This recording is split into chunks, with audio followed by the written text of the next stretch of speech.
We're live. Oh, dude. I don't even know what to say right now. Oh, I should start the timer. Okay. We're starting the timer.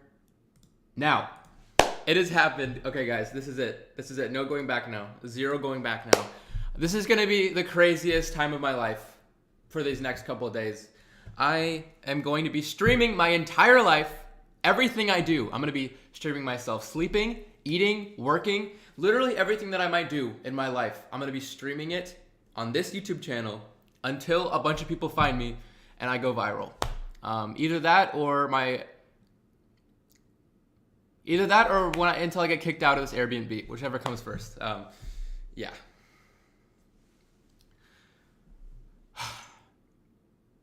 So,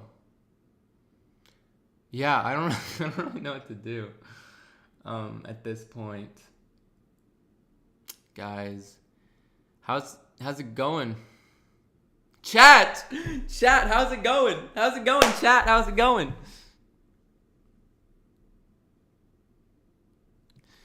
What's up, chat? Chat. Stop, chat. Stop. Chat. You're crazy, chat. There's no one here, so I don't know why I'm talking like that. Yeah. So, check this out. I got a stream deck. Have you guys ever seen one of these? So basically, I can put sound effects on here. Epic. Gamer moment. I know. Pretty cool. Alright, that's enough. This one? One of my favorite sound effects of all time. This one? Just an alternating hit sound effect. And then there's some music. We got If Things Ever Get Serious. Got that one from my friend Sammy. Or this one? Use this in my videos a lot. This one? Angry. And that's all the sound effects I have. I'll add more throughout this stream, but you know, that's what we're starting with. Got some pretty basic ones right here, right now. But let me show you the crazy thing, is I can switch. Actually, I'll show you that in a little bit. Guys, this is actually insane because I don't know if you realize this, but I got an entire Airbnb for this stream challenge thing. So I'm just in a random house right now. There's so many doors and rooms that I don't even like. What I'm trying to say is I don't live here. I'm kind of freaked out. I've actually literally never lived on my own before. This is my first time ever living in a whole house by myself. So I'm a little freaked. I think I'm gonna get freaked when it's nighttime for sure. But you know, it's the life of a streamer, you know? You gotta do things you don't like.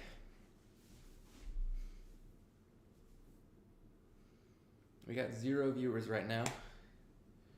I have a feeling this is gonna be a long challenge. How's everyone been doing today? I feel like it's a lot harder to stream when there's no one watching you. It's like, what do you even talk about? What do? You just can't really do anything, really. I guess I can like text someone and say what's up.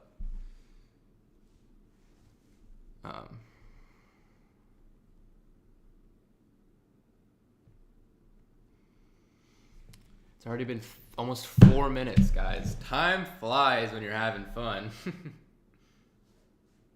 That's for sure.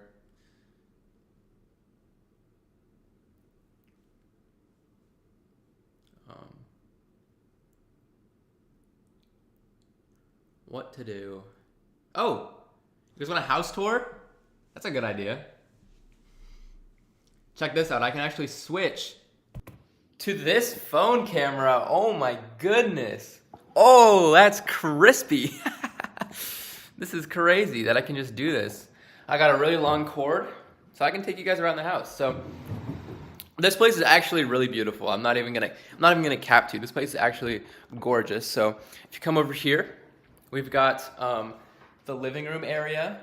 It's hard. I can't see what I'm looking at on my phone. I can only look at my computer. But this is the living room area. It's actually really cool. The wallpaper is sick. It's like some like jungle area. I love these couches a lot.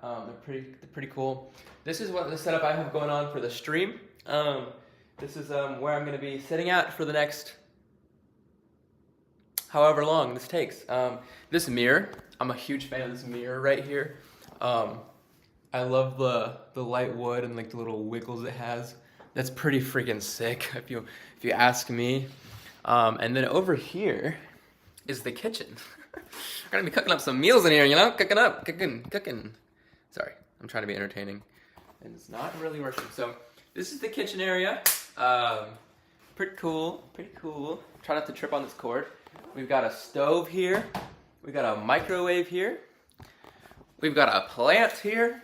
We've got some pantry space. And then out here we've got the backyard and a cool little red table over there, if you can see that. And that's the kitchen. Let me show you my humble abode, aka my bedroom. So my bedroom is in here. Try not to. I feel like this cord is gonna destroy my phone or something. Hold on. Hold up. Okay. Whew. Sorry about that, guys. So this is the master bedroom. This is where I will be sleeping. This is where the magic happens. I'm by myself, obviously. So yeah, there's a cool bathroom in here. Check that out. I don't know how much you can see. Like I said, I can't see what you're seeing right now. Cool shower in here. Let's see if I can take you in here. Oh yeah, that's crazy. See that little, the water comes straight from the top, which I've never seen before. Interesting. There's another bathroom, but I don't know if the cord is long enough to show you. So yeah, that's pretty much the house tour. Oh, there is a basement right here. But it's kind of freaking me out. I don't want to go in the basement right now. I mean, like if the rest of this house is freaking me out already, just being here alone, like I'm not going in that basement. So yeah. Anyway, chat. Anyway, pretty crazy stuff going on here. Pretty crazy activities going on in the Yikes streaming crib. That's your little house tour. I brought pretty much all of my belongings here. So I'm just hoping that I don't get robbed. It'd be nice to not get robbed. Yeah, I'm streaming off an iMac, which is kind of freaky. I don't really know how it is to stream on an iMac. It might not go so great, honestly. Let's see, what can we should like react to a video or something. Oh shoot, I just hit 40K followers on IG. Let's go. 40K. Go follow me on Instagram. There's like a chat, there's like a bot in the chat, and it keeps making me think it's a person, but it's not. It's not.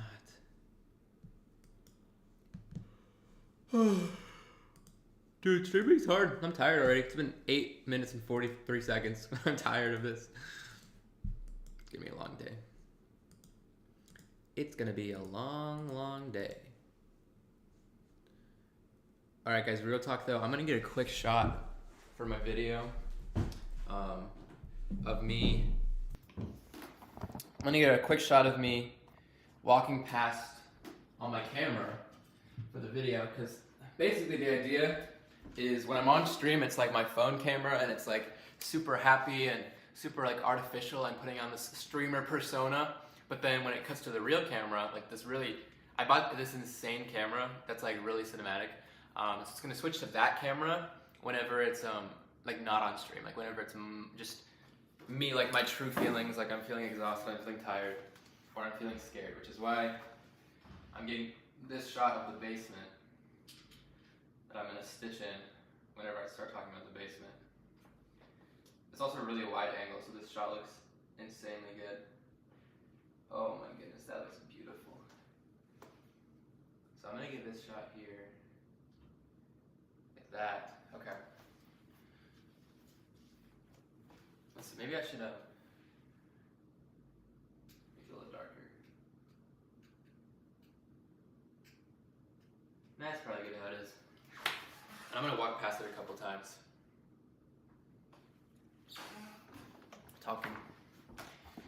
Talking to the moon. I'm kind of scared to go in the basement. I don't really know like what they have in here. I don't really know like what is going on. I'm just yapping for the video.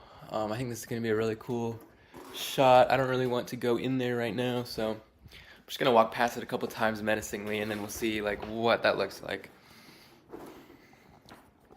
There it is, guys. There's the camera. You can probably see this actually.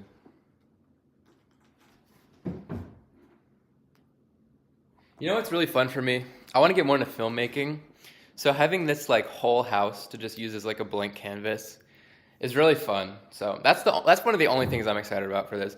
I'm not excited to not see people. I'm not excited to not have any social interactions and to be lonely and scared at night.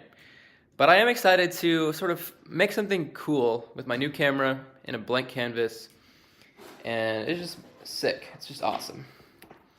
So there's the camera. It's that Sony FX3. Super cool camera. This is the shot that I got of the garage, the basement. And that's gonna be like kind of a recurring character almost in the video. So I'm stoked for that. Yeah, let's switch back to the iMac. It's been almost 12 minutes already, guys. Freaking crazy.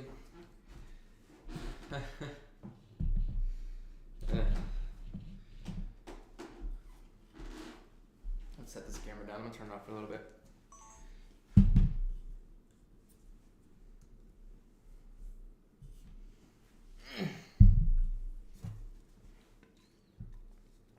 I don't have any ice. I don't have any ice here. So it's not good. Okay. Seems like there's a good amount of stream delay. Oh wait, no, there's not. There's not. Seems like there's a good amount of stream delay. Oh wait, no, there's not.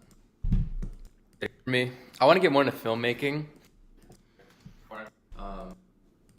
I don't want to go in the basement right now. I mean, like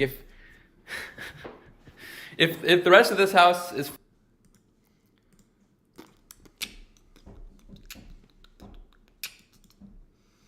Dudes, excellent connection. Let's go. Yeah, this view counter up here is not accurate, so I might need to take it off. But we'll see we'll see how it goes.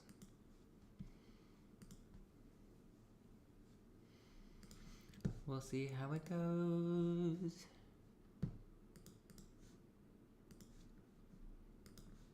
Maybe I need to switch it out.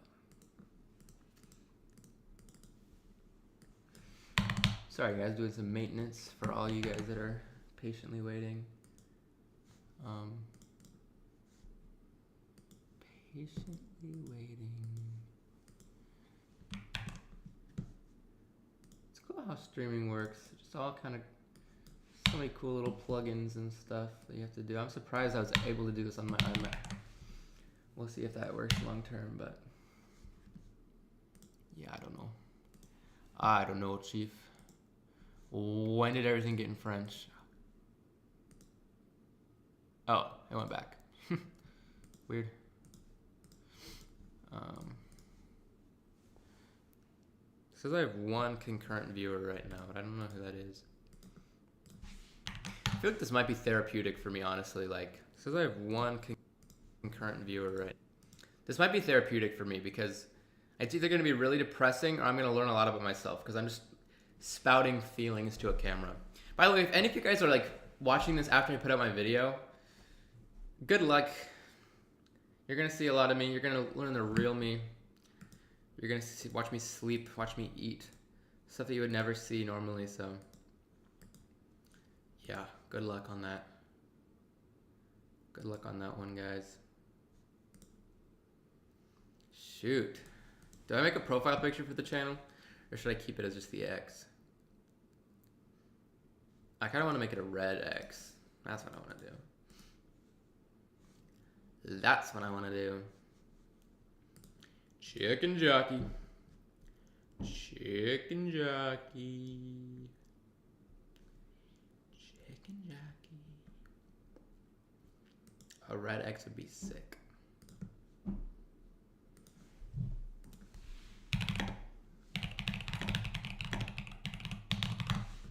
I'm gonna make this real quick.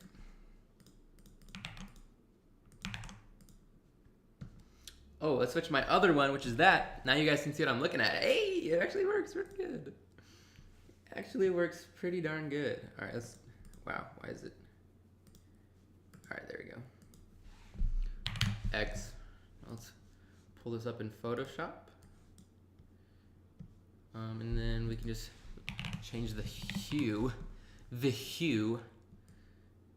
to a reddish. Let's make it a little bright. Oh, that doesn't look very good, does it?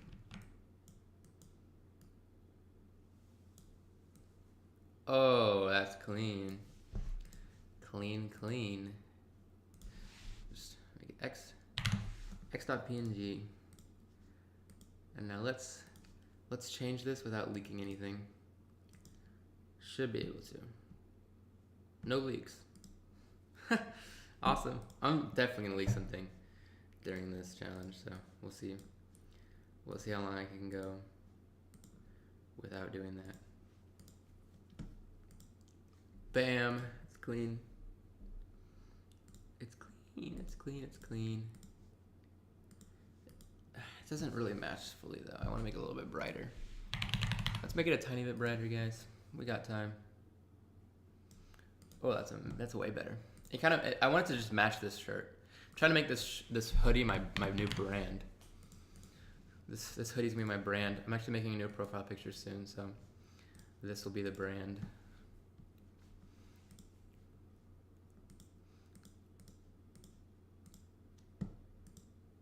Oh yeah, that's a lot better. That's a lot freaking better. Let's not save that. Dang. All right, new channel check. You can't really see it. New channel check. Okay. All right, cool.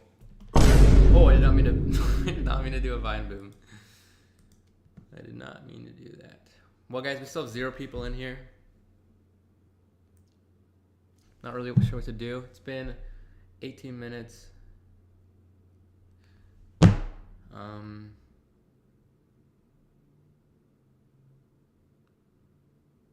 feel like a lot of the videos are going to be me sitting in silence, you know? Should we react to a video? I feel like that's what streamers do. Streamers react to videos.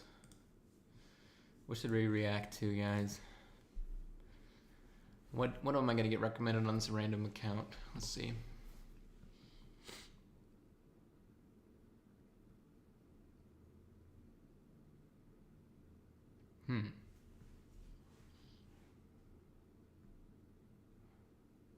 I don't know it's on this account. I wonder if we can find my own videos on this account. Like let's clear the watch history. Why did I watch these 3 videos on here? I watched 2 normie videos and then a cold edit. Okay. Interesting choices. Oh, I have to search. Oh wait, no, we're good. What should we watch, chat?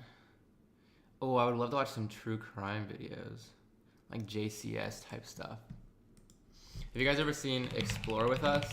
I'm saying you guys like there's anyone here. There's no one here. This is so weird. Explore With Us. Cops make the worst discovery of their lives.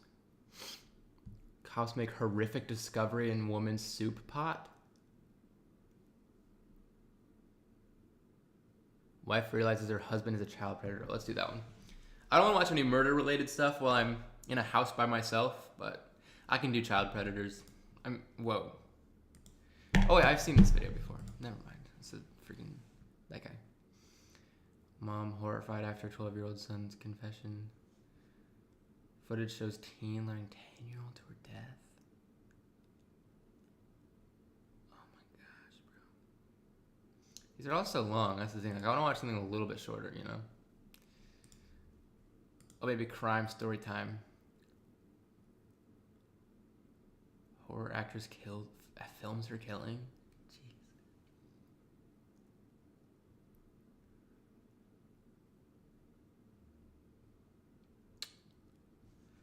Spoiled college girl thinks killing a baby is hilarious. What? These are making me kind of sick just looking at them. Oh, okay, yeah, I don't want to watch this. I don't want to watch anything about a Campbell. I just want to watch JCS, bro. He just uploaded 7 months ago. That was interesting. That was a good video. I'm glad he's not doing the AI stuff anymore. The thing is, I've seen all these before. Ugh. Ooh, Nick Crowley. Let's watch one of his videos. He has good videos. YouTube's darkest channels. I'm definitely not gonna watch Smart Schoolboy 9. That is the freakiest thing I've ever seen.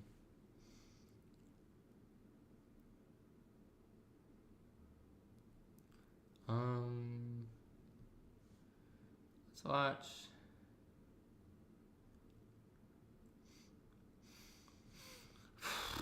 Honestly, like, I feel like all these are gonna freak me to freak out. So.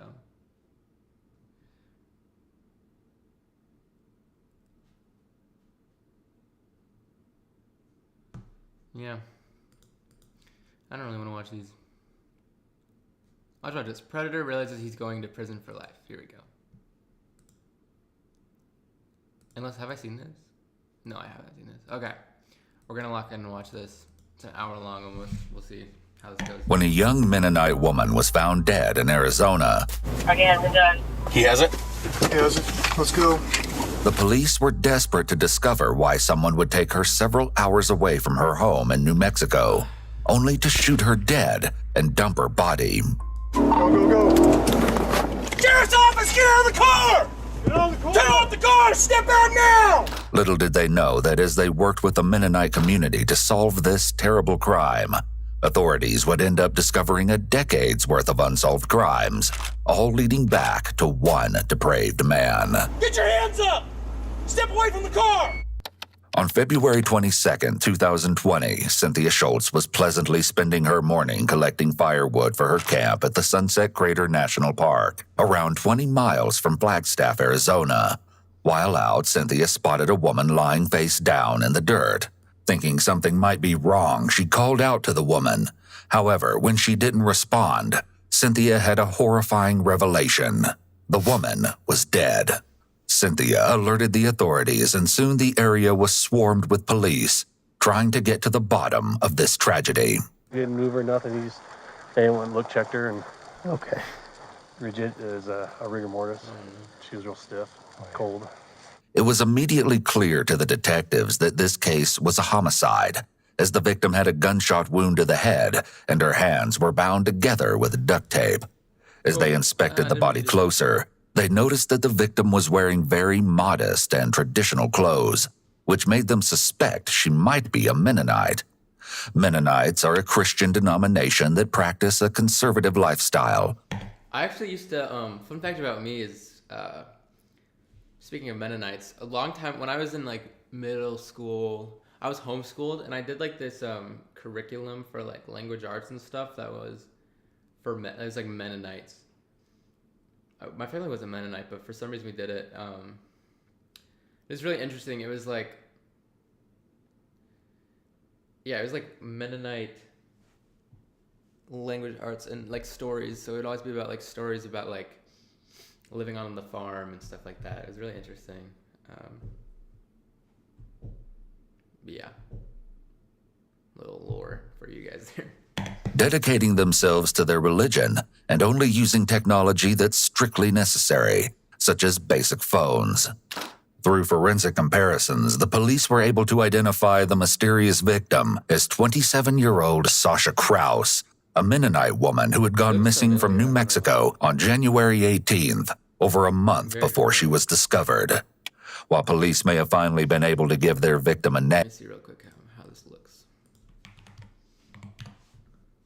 Let me see real quick how this. missing from New Mexico, 7-year-old Sasha Kraus, a Mennonite woman who had gone missing from New Mexico on You can January. barely hear me. What?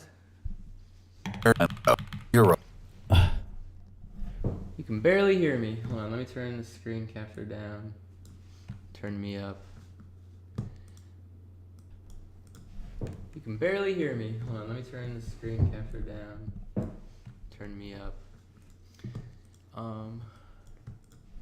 You can barely hear me. Hold on, let me turn the screen capture down. Turn me up. Alright, let's see if this is any better. aim.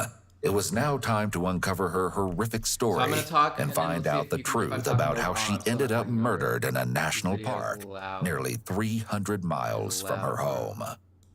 Through Testing, interviews testing, and testing. investigation, Am I louder? the police were able to Please, determine make that me Sasha louder. was a Sunday school Make me teacher louder. who had worked and Sorry, lived on the it's just Lamp like and the life Light of a streamer, compound, things- a Mennonite things that community aren't in great, Farmington, you New gotta- Mexico. That's how it goes, you On know. the night of her disappearance, Sasha was making a quick late-night stop by the Sunday school to finish an errand. Is this better? When she failed to come this home better? that If I talk night, like this, am I Sasha's still louder than roommates the thing? alerted the community. I and the feel like I police should make it were even soon lower, yeah. involved. Unfortunately, the case had hit a dead end fairly Yeah. soon. after Okay, the let's see if kidnapping. this is better It seemed now. like Sa- I feel like I should make it even lower. Unfortunately, the case had hit a dead end fairly Yeah. soon. Okay, let's see if this is better now.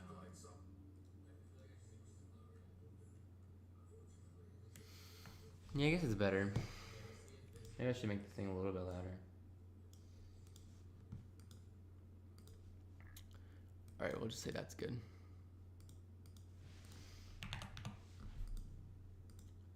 Alright, we'll just say that's good.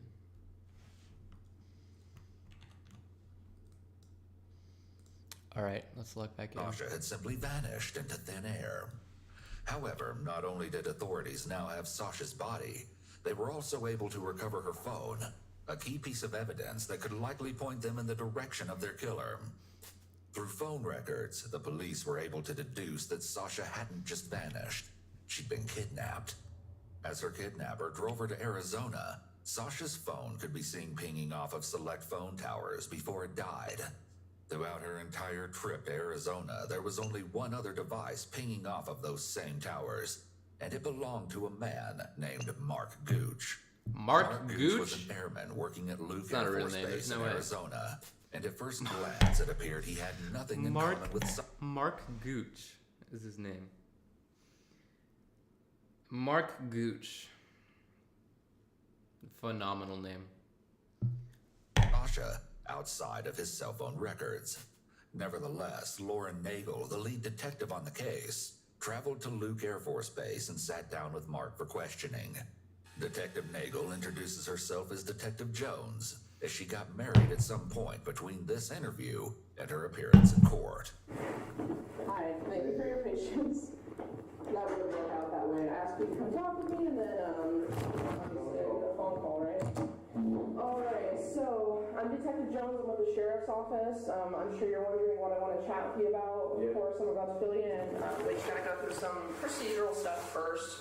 The interview takes place in an interrogation room on Luke Air Force Base and is an ideal setup according to the Reed technique. A popular method of interrogation, there's no barrier between Detective Nagel and Mark, allowing her to observe all of his movements and nonverbal communication. The walls appear to be bare, which is intentional to minimize distractions. It's also helpful that there's only one detective present, which can make the interview feel less threatening. Additionally, Mark is seated near the door, which helps send the message that he's able to leave at any time. This may make him less defensive and more likely to talk. It can also help prevent any false imprisonment claims later. Detective Nagel and Mark speak briefly about his responsibilities as a mechanic in the Air Force before the detective asks about Mark's life back home. So what'd you do before Air Force then? I worked in the diesel mechanic shop for about a year and did construction as well and grew up on a dairy farm, so. Oh yeah?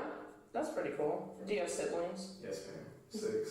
Oh wow, really? Yep. Okay, big family. Tell me about them, like how many brothers, sisters? 3 brothers and 3 sisters. Okay, got it. older? Yes, ma'am. Are you the youngest? Yes, ma'am. Okay. Who would you say you're closest with? I don't know, we kind of got separated pretty good after everybody started moving out. So you're not close with any of them, though? I talk with them on the phone here and there, but I'm probably closest. Maybe my brother back in Wisconsin. Oh, gotcha. Which brother's that? It's Sam. Sam? Okay. Mark comes across as a polite, well-mannered airman, but as we'll see over the course of the interview, this is just a facade. So what do you do on your time off?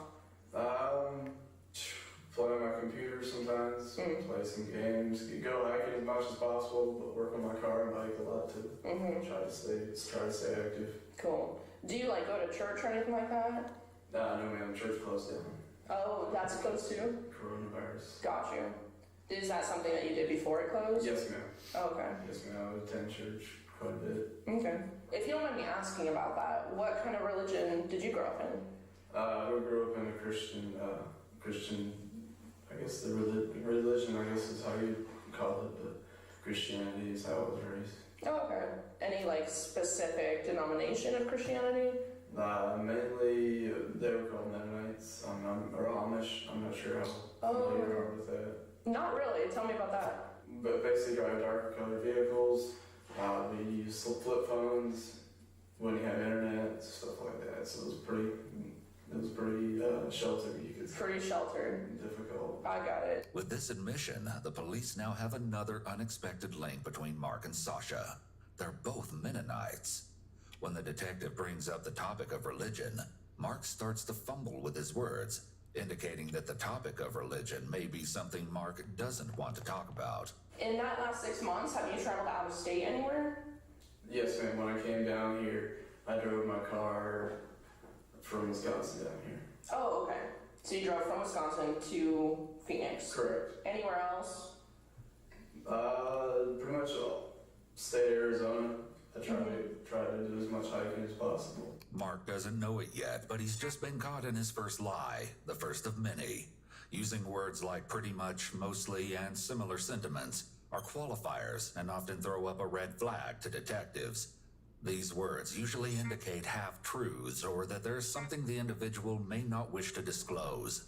In this case, Mark saying that he pretty much stays in Arizona isn't true at all, and he's hiding something very big. He also uses filler sounds such as... Guys, you also not delete your alarms? Because I have so many alarms on my phone that I just never delete. And that's what I'm doing right now, because I'm setting alarms. I have to reset the stream every 11.5 hours. So I'm resetting the stream every 11.5 hours. So that, because if you stream for longer than 12 hours, you lose the whole VOD, which I can't afford doing. So yeah, I'm trying to clear all these alarms out now, but we can keep watching. to delay answering so he has time to think about his response. You're probably wondering, why I'm here. So I'm a detective. I'm with Coconino County Sheriff's Office. Okay. And I am working a homicide investigation. Okay. There was a girl named Sasha Krause that was killed. Did you hear about that case? I seen it in the news. Yes, ma'am. Tell me what you know about the case. It's basically the news report. She was from New Mexico, right? Mm-hmm. And she left home one evening, and they found her in northern Arizona, like Flagstaff area, correct? Right. So that's the case that I'm working. Any idea now why I'd want to talk to you at all? Probably because I was probably traveling in New Mexico area, probably. Yeah, that's exactly it. As the detective reveals why she's here interviewing him, Mark begins to show more and more signs that he may be hiding something. When asked what he knows about Sasha Krause's murder, Mark vaguely says that they found her. This is a soft way to describe something as violent as a homicide. And they found her in northern Arizona. When suspects shy away from using realistic words such as murdered or killed, this can be a red flag for possible deception as they're minimizing the crime. Additionally, Mark uses the qualifier probably 3 times in 8 seconds. Probably because I was probably traveling Up in New Mexico area, probably. So we've got these things called license plate. Probably because I was probably traveling to New Mexico. Probably, I would say, if I had to guess, probably I would say that it was probably because I was going up to New Mexico, probably. But that's just probably. I don't know. Could be for any reason. Probably. I don't know. I'm just saying like probably. Readers, Okay. and your vehicle hit a license plate reader in that area. So tell me about that. You were traveling then. I'm a little. Can't get over the fact that his name is Mark Gooch. Like, that's insane, right? Like, it's not just me that thinks that's crazy, right? I don't know. Confused because at first you said you had in trouble, but now did you go to New Mexico? Yes, ma'am. Your vehicle was picked up on that license plate reader in the general area on the same day actually that she went missing. And so what I'm doing at this point is I gotta talk to everybody, as you can imagine. That's my job. Anybody who's in the area, anybody who could have seen something. Despite the fact that Mark appears to be intentionally lying, Detective Nagel does a great job of calling him out for it while also remaining non-judgmental. She does this in order to keep Mark from feeling threatened and ending the interview, while also not letting him get comfortable in any of the lies he tells. The more someone repeats a lie, the more confident they will become. She also keeps him calm by not telling him the whole truth about why she's there. Although she's telling Mark that she's just interviewing everyone who got picked up on a certain license plate reader, we know that Mark is actually her #1 suspect, and that he was found through phone records. This is just one example of the ways detectives can lie during interviews in order to get a suspect to tell them the truth. So why were you in New Mexico that day? I was planning on going, so I was checking out Mennonite churches. I had traveled up to Flagstaff. Mark takes a big pause after he says he traveled, followed by his foot twitching, and then he says to Flagstaff. I had traveled up to Flagstaff. This is something called a cadence switch, which is essentially a disruption in the flow and inflection of speech. In an interrogation, this can be seen as an indication of something being left out of a story, as the speaker paused and changed their speech pattern. I was hoping that ski resort was still open. But Yeah. They were closed due to coronavirus starting up. And so I figured I'd go check out a Mennonite church up in that area. So I knew some people from Wisconsin that used to live there. And What are Mennonite men like? Because I feel like I've only ever seen pictures and videos of Mennonite women. Like, I feel like the culture is weirdly like you would think that it's like sexist, but I mean it probably is or something. But I feel like it's almost like the face of Mennonites are women, you know? Like, bro, I guess I picture a Mennonite man being like the classic Amish guy with like the big hat and the big beard. That's what I think of. Good React content right here. I wanted to go just attend his That was cool, wasn't it? That was cool. That was cool that I did that. because I've really been missing that social life. Yeah. I used to have in my night churches. Is there any reason why you didn't tell me when I asked you if you've traveled? You didn't mention that to me. Is there a reason that you didn't? No, I'm sorry. My memory just, I don't know, it's not what it used to be. I'm tired today. I'm sorry if I failed to mention that, but Okay. I was not trying to hide or withhold information. Okay, thanks. Once again, Mark is caught in a lie. While explaining why he was in New Mexico, he mentions that he was wanting to go skiing. However, the ski resort he drove to, the Arizona Snow Bowl Ski Resort in Flagstaff, was closed due to COVID-19 restrictions. In actuality, the Snow Bowl didn't close for COVID until March, well after Mark would have been there on January 18th. As he says this, he half shrugs with his right shoulder. It's barely perceptible, but lines up when he says, "I don't know." Internally, he does know, and is just making excuses, but he's not confident in his memory excuse. Mark is also sitting with his leg crossed in a way that creates a barrier between himself and the detective. He switched to this guarded position after he was asked about traveling. When questioned about why he didn't mention this trip earlier, Mark's military formality helps him appear more truthful than he's actually being. He refers to Detective Nagel as ma'am and immediately apologizes for not mentioning the trip because he was tired. Unfortunately for Mark, no matter how polite he is, This omission is definitely a sign that he has a reason to keep this trip a secret, and the detective has certainly picked up on that.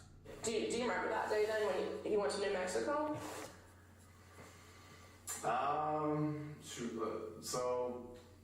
Yeah, I Okay. think I remember some of it. So what time about did you leave here, Luke Air Force Base? Probably left fairly early in the morning. Okay. And then what time did you say I was in the area? I have to go grab I've got like the charts, the paper. Okay. What time? Well, let's go through the day. So when you say fairly early, what does that mean to you? Probably about 7. Okay. 7 is when I left to head up there. Stopped in Flagstaff for a while. Just got some, got some fuel, I believe. This is one of the last fully truthful statements Mark says while recounting his trip to New Mexico. While he may think he's being sneaky with his lies, Detective Nagel knows a lot more than she's letting on, and is ready to catch every lie Mark throws her way. Did you go anywhere else while you were in Flagstaff? Nope, no, not on the way up. Pretty much straight driving. Had a really pretty snow-capped mountain up there. Yeah. At that time. So you stopped in Flagstaff, you got gas, and then you think that you drove directly to the church in Farmington? I stopped in Farmington to get some fuel. Watch how the detective suddenly starts kicking her foot. Since I can't imagine what that would be signaling. Like sometimes I feel like they analyze too much in these videos. Do you ever feel like that? Like the way that she kicks her foot is signaling to him that she is not having, like she's not having anything that he's saying. She's not buying it. But I just feel like it's like maybe she just, I just kick my feet all the time. I don't signal. It's not a signal. I don't know. this discussion is about the scene of the crime, she likely feels a lot of pressure with these questions, trying to make sure she gets his story, and also has what she needs to confront him later. With all of his deceptive behavior already, she's likely fairly certain that he is the person she's looking for, and these are really the high-stakes questions. About 2 o'clock in the afternoon, I had swung by the church just to check their sign and see what time their services was, and they were, let me think, I think it was just Sunday evening. At this point in the investigation, Detective Nagel has spent a lot of time at Sasha's church, looking for any sign of what happened to her on January 18th. In her entire time there, the detective has never seen any sign even somewhat similar to the one Mark is claiming to have checked. Did you talk to anybody while you were there? No, there was no one at the church, and I didn't want to bother anybody. So. Did you like it? I don't know. What, is it a church that like what you grew up in, or different? It Or what? it looked fairly similar, but it's not really the same. So I'm a little disappointed with the whole long drive and everything. I didn't really see it as working out long term to make it there. Yeah, that is a long drive. It'd be way too far to drive every weekend. So I talked to my friend. He wanted to go hiking on Sunday, and I really wanted to make it for that. I work with him in the shop, and Who's that friend? his name's Kefley. Mark claims that he made plans with Kefley to go hiking the following day. Kefley? His Mark Gooch and Kefley? Okay. However, according to Kefley himself, the two actually went to a swap meet, also known as a flea market. From what I'm understanding, it doesn't sound like you were there for very long. No, man. And then where did you go after that? Trying to remember if I was going to go look for a hike, or did I head straight back? I think I started, once he called me about the hike on Sunday, I think I started heading back. He called you Correct. while you were over there? Correct. Okay. According to Mark, Kefley called him to discuss plans. However, the phone records disagree with Mark. Mark and Kefley only texted that day, and in fact, the only person that Mark spoke to on the phone was his brother Sam. Not only did Mark and Sam call, Samuel Gooch, the Gooch family.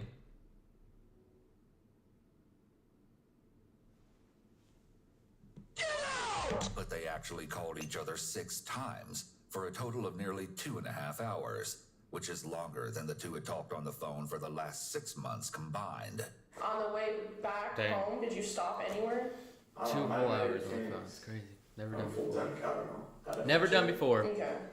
So, Let's check the audio again. Wait 2.5 hours, which is long. Whole hours on the phone. It's crazy.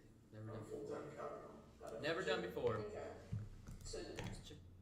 so am I understanding correctly? Maybe I need to You put my don't headphones remember on. stopping anywhere? No, Is that fair to say? yes, ma'am. Okay.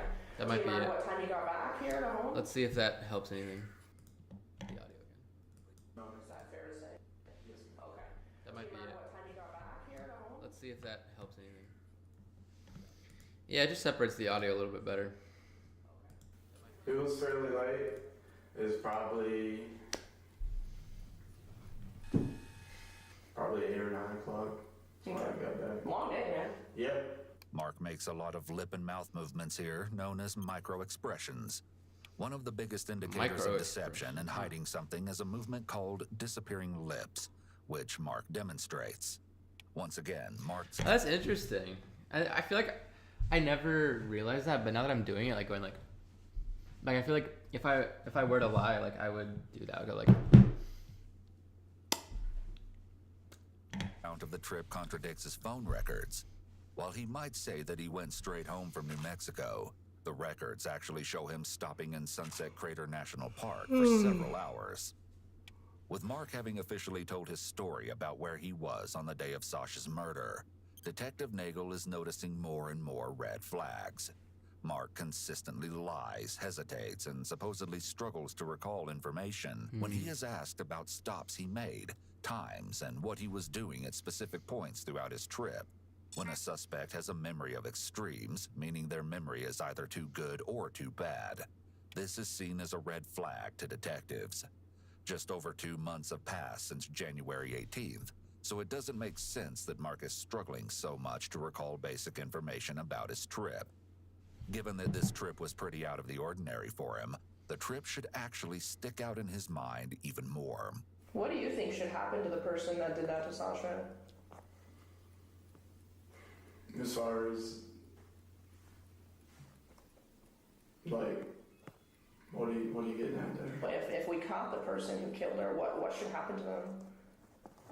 Well, you should probably let the law deal with it, or maybe the 99 community has a way of doing things differently.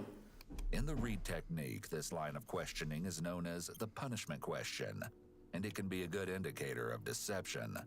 Individuals who give vague answers are more likely to be deceptive than those who answer with strong, definitive punishments. Mark pauses for an incredibly long time after being asked what he thinks should happen to Sasha's killer, and he eventually settles on, "I don't know."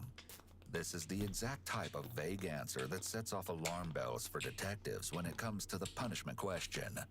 After a few more questions, Detective Nagel tells Mark that she's going to step out for just a few minutes to review her notes. After letting Mark stew for 10 minutes, Detective Nagel comes back in and gets ready to really take Mark's story apart and figure out what exactly it is that he's lying about. On the way back, what time did you come back through the gate? It was dark, possibly 8 or 9, probably later than that, I'm not sure. Dude loves the word probably. It's his favorite word ever. It's probably, it's probably. Stupid idiot. What did he do? I missed the part. What did he do? Did he kill the lady, or did he it says predators. Did he do something to the kids? What did bro do? Whatever it was, it's bad, wasn't it?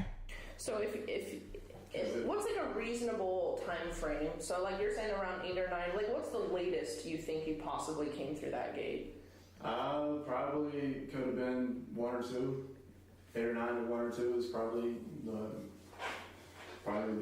most time frame that I can think of. Okay. Wait, did you just change from 8 or 9 to 1 or 2? That's such a drastic change. 8 or 9. What's the latest you think you possibly came through that gate? Probably could have been 1 or 2. 8 or 9 to 1 or 2 is probably the 8 or 9 or 1 or 2. It's drastically different times, right? I'm Probably confused. the most time frame that I can think of. 'Cause Okay. it was dark when I came through. It's kind of a big time frame there, though. That's what I'm 2 saying. a.m. is pretty different. I understand. Okay. I understand you wanna too. stick with That's that? exactly what I said. Now that Detective Exactly Nagel what I has informed said. Mark his story doesn't add up, it's likely that he's going to respond with even less specifics than he was before, hence his 6-hour time span. If Mark is adamant that he got home That at is 8 what I'm p.m., saying. but then video footage shows otherwise, Oh, it will footage. reflect badly on his credibility. On the other hand, if he admits that it was 2 a.m. when he got home, then there's a large chunk of time that's completely unaccounted for between Mark leaving the church and arriving home. While Mark might be trying to avoid getting caught in a lie by avoiding specifics, in actuality, this just makes him even more suspicious. So what if I told you that the time that you came in the gate that morning was 6:53 in the morning? Would not guess. That's what I say. No, he would say probably. You gotta add that probably on there. His favorite word ever. Probably. So was that late? That's a long time. Yes, ma'am. So how do you explain that? I stopped and slept in the car. On the way back, I had trouble staying awake. Tried to stop and sleep multiple times, but that's couldn't really sleep. It was cold Okay. on the drive back. Okay. Now, The Mark classic disappearing lips. I see what you're doing, Mark Gooch. Mr. Gooch. Mr. Gooch is disappearing his lips. Mr. Gooch is making his lips disappear.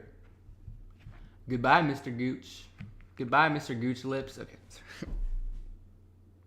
I need to chill. Mark has to scramble to fill in the gaps that Detective Nagel is pointing out.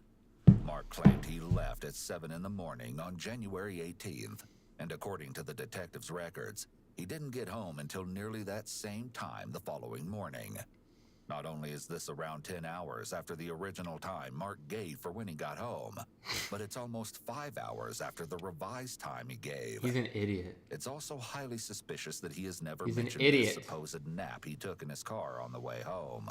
And it definitely comes across that Mark is doing anything he can to try and cover up his lies. Have you gone to Flagstaff any more than that one time? No, ma'am. Except when I came down from Wisconsin to Duluth. I don't remember which route I took coming in. Okay. So after this New Mexico trip, you have not gone back up to Flagstaff No. again, is that right? Not to my knowledge. Mark saying not to my knowledge doesn't make sense here. Yeah, because what? how could he travel somewhere without his knowledge? This Not is to a my knowledge. selective memory. I didn't go anywhere to my knowledge. Maybe I sleptwalked. Maybe I sleepwalked. I don't know. Maybe I sleepwalk. Maybe I sleep travel, you know? I don't know. Probably. Sorry. Statement, but in this situation, it also just doesn't even fit with the statement, and he would have been better off going with "I'm not sure," or "I don't think so," or some other selective memory statement. He must be starting to really feel some anxiety about this. He's cooked. because He's his very thought cooked. processes He's are less definitely cooked. logical, and his word choices aren't great. Let's test the audio one more time.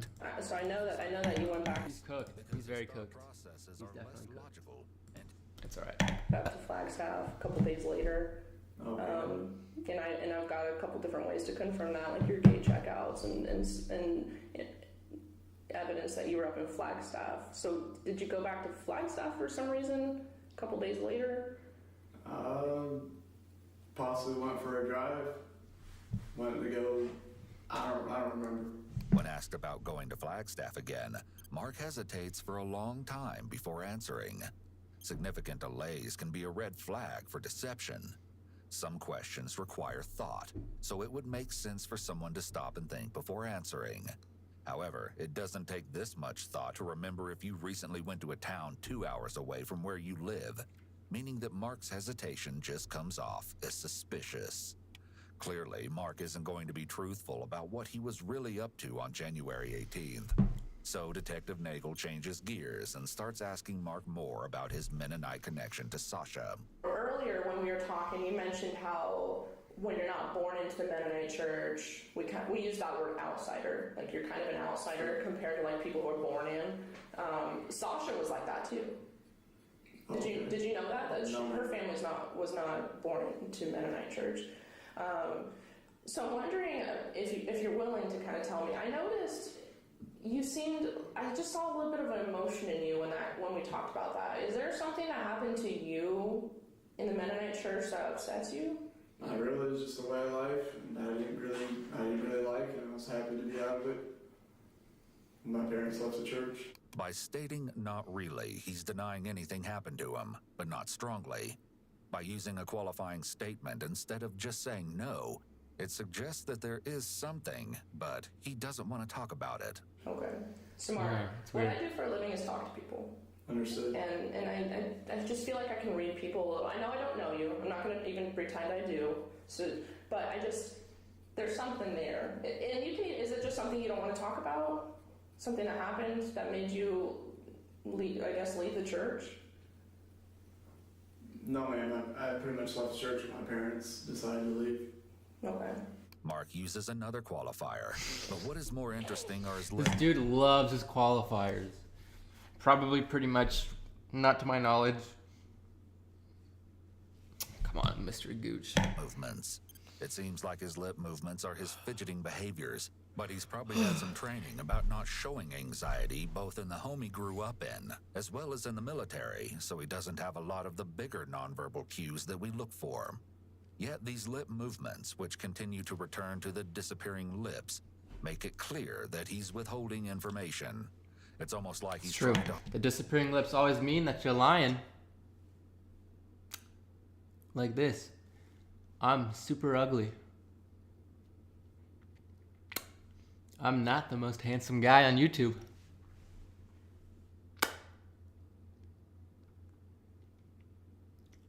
I don't have $6.2 million in my bank account.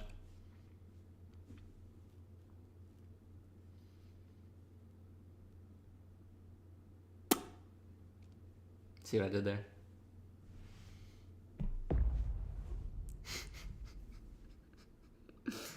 I'm not cut out for this. I'm just not. I'm not cut out. trying to hold in whatever it is he really wants to say. While Mark may be playing it cool, the detective knows he's hiding something. Before this interview even began, Detective Nagel was able to go through Mark's text messages and saw some concerning things regarding his views on Mennonites. In a text conversation, Mark and Sam are told by their brother Jacob, a Virginia state trooper, that he had just given two Mennonites a speeding ticket. Mark and Sam are both overjoyed to hear this, and Mark even says that he hopes that Jacob treated the Mennonites like shit. Sam makes a point of calling the Mennonites cultists, giving some insight into how he and his brothers feel about the religion. In another conversation between just Mark and Sam, Mark tells Sam that his surveillance on the Arizona Mennonites that morning was boring. The use of the word surveillance was incredibly alarming to authorities, and clued them into the fact that he may have been planning some kind of attack on the community for quite a while. We have a detective talking to Sam right now. Okay. In Wisconsin. Okay? And so I want you to know that, Is that me? for this main reason. Is that in the video? Wisconsin. Wow. Oh, it's in the We have video. a detective talking to Sam right now. Okay. In Wisconsin. Oh, it's on her phone. You can see it all the way down there. And so I thought I got a want you to know text, that but I'm for not that this main popular. Reason. Sam's telling us some stuff, and you're talking to me, and I want to just make sure what both of you guys are telling us lines up. And what I know a little bit about from what Sam said is, sounds like something's going on here as far as like maybe you have hard feelings against the Mennonite church, or maybe like a grudge or something like that. So let me get this straight. You're talking to Sam right now, huh? Mm-hmm. So it sounds like I need to get a lawyer because you're trying to pin something on me. Well, I read you your rights at the beginning of this. Yes, ma'am. Um, And I'd like to see a lawyer now. you would like to speak with a lawyer? Yes, ma'am. Okay. So I'm not going to ask you any more questions then. I am going to have you sit here for He's a few cooked. minutes, Understood. and then I'm going Chad, he's to cooked. explain to you what else is going on today, okay? Yes, ma'am. Okay. You go with that water? Correct. All right. Detective Nagel is using a bit of the prisoner's dilemma technique. Oh shoot, guys! Oh shoot, guys! Oh shoot! Look at the timer. Ooh, the timer right up there. 30 seconds, and then we've got our first hour done. First hour out of 168. This is gonna be so exciting.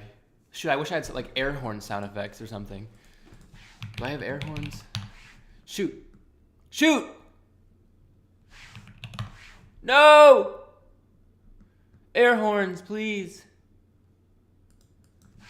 I don't, but we are going to.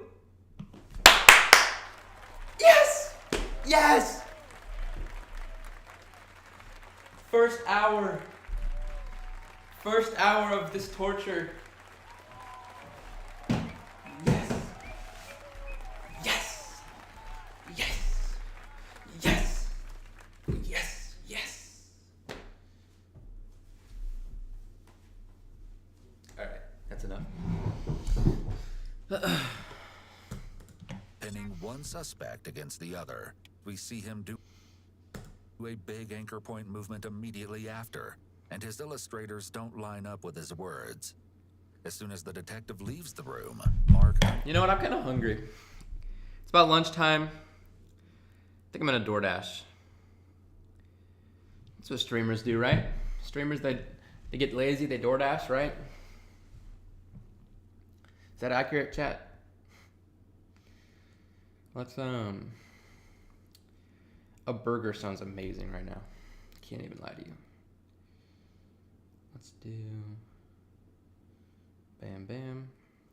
Order it again. I'm a DoorDash pro. Just kidding. Shoot. Okay. Oh, I almost delivered it to my house address. Unfortunately, not at home.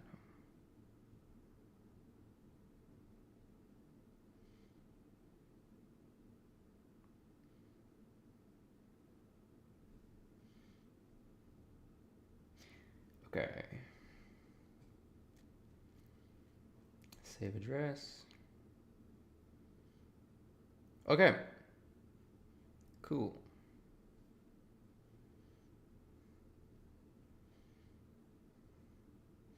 Let's do a good tip. Guys, always tip your DoorDashers. Always do it.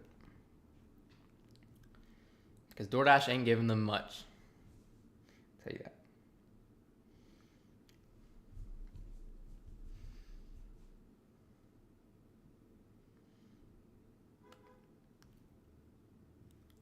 You guys hear that? Someone's outside.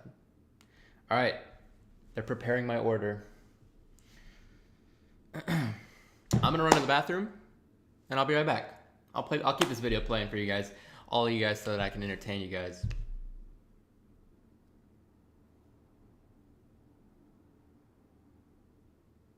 All you guys in chat. Okay, be right back. Unbarriers his legs. Detective Nagel's comments clearly struck a nerve with Mark, and for the first time, we see him change his reaction and become stern. He clearly doesn't like that his brother is also being interviewed. Perhaps Mark has good reason to fear that Sam will say too much to the cops, as while Sam refused to answer the majority of questions during his brief interview, he did say one thing that caught detectives' attention. Not only did Sam claim that Mark had a grudge against Mennonites, but when asked if he knew why the cops were questioning him, Sam ominously replied no, but that he knew his brother and how he is, giving police even more reason to be suspicious of Mark. With his interview concluded, Mark was served several search warrants for his phone, apartment, and car, all of which proved to be very enlightening to the authorities. The first thing investigators noticed when looking at Mark's car was how spotless it was. Upon further inspection, they were able to recover a receipt that showed Mark had gotten his car heavily detailed on February 23rd, the day after it was announced to the public that Sasha's body had been found. Additionally, the police also discovered some black nitrile gloves in the car, alongside some suspicious stains. Now that detectives are finally able to scour Mark's phone, more inconsistencies begin to pop up. According to his deletion records, Mark had deleted several files and documents from his Google account early in the morning of January 19th, after returning home from his New Mexico trip. He also deleted several texts with Sam where he discussed getting his car detailed, stating that he wanted the detailers to clean the interior really well. with several concerning, if somewhat Okay, I'm back. circumstantial things found in Mark's phone and car. They had enough to detain him. However, police still didn't have enough evidence to actually connect Mark to Sasha's killing, never mind justify an arrest and guarantee a conviction. There was still the puzzling question of why, as there was no clear motive why Mark would have killed Sasha. Investigators soon began interviewing and interrogating the people closest to him in the hopes that they could shed some light on the case. First, they started with Alex Golub, Mark's good friend from basic training. For the most part, Alex Golub?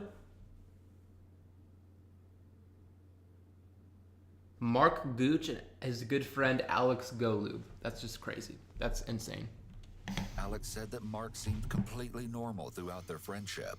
However, there was one odd moment Alex mentioned that really stuck out to detectives. Has Mark ever talked about killing people to you? No, ma'am. Just the text that we did have. We were going to go spec ops together, and we were kind of looking at TACP, and he mentioned in one of the texts that something like he'd be happy to get paid for killing people. Exactly. But I was just like, oh, I mean, that's a kind of like a huge thing. It's just a weird thing to say, so I was like, oh, that's just huge. And also, you know, it's the enemy, so I mean, I don't really take it as like he's wanting to kill innocents. It's more like the enemy. Okay. These are exactly what you're referring to, probably. See that the highlighted conversation between you guys? Yes, ma'am. Is that what you were just talking about? Let's go TACP together. Yes, ma'am. Do you have the one where it says he? Yes. Where it says, I would like to get paid to kill people. Right. And I don't have the next page, but from what Wait, what? Do you have the one where it says he? Yes. Where it says, I would like to get paid to kill people. Right. That's insane. I'm a real streamer.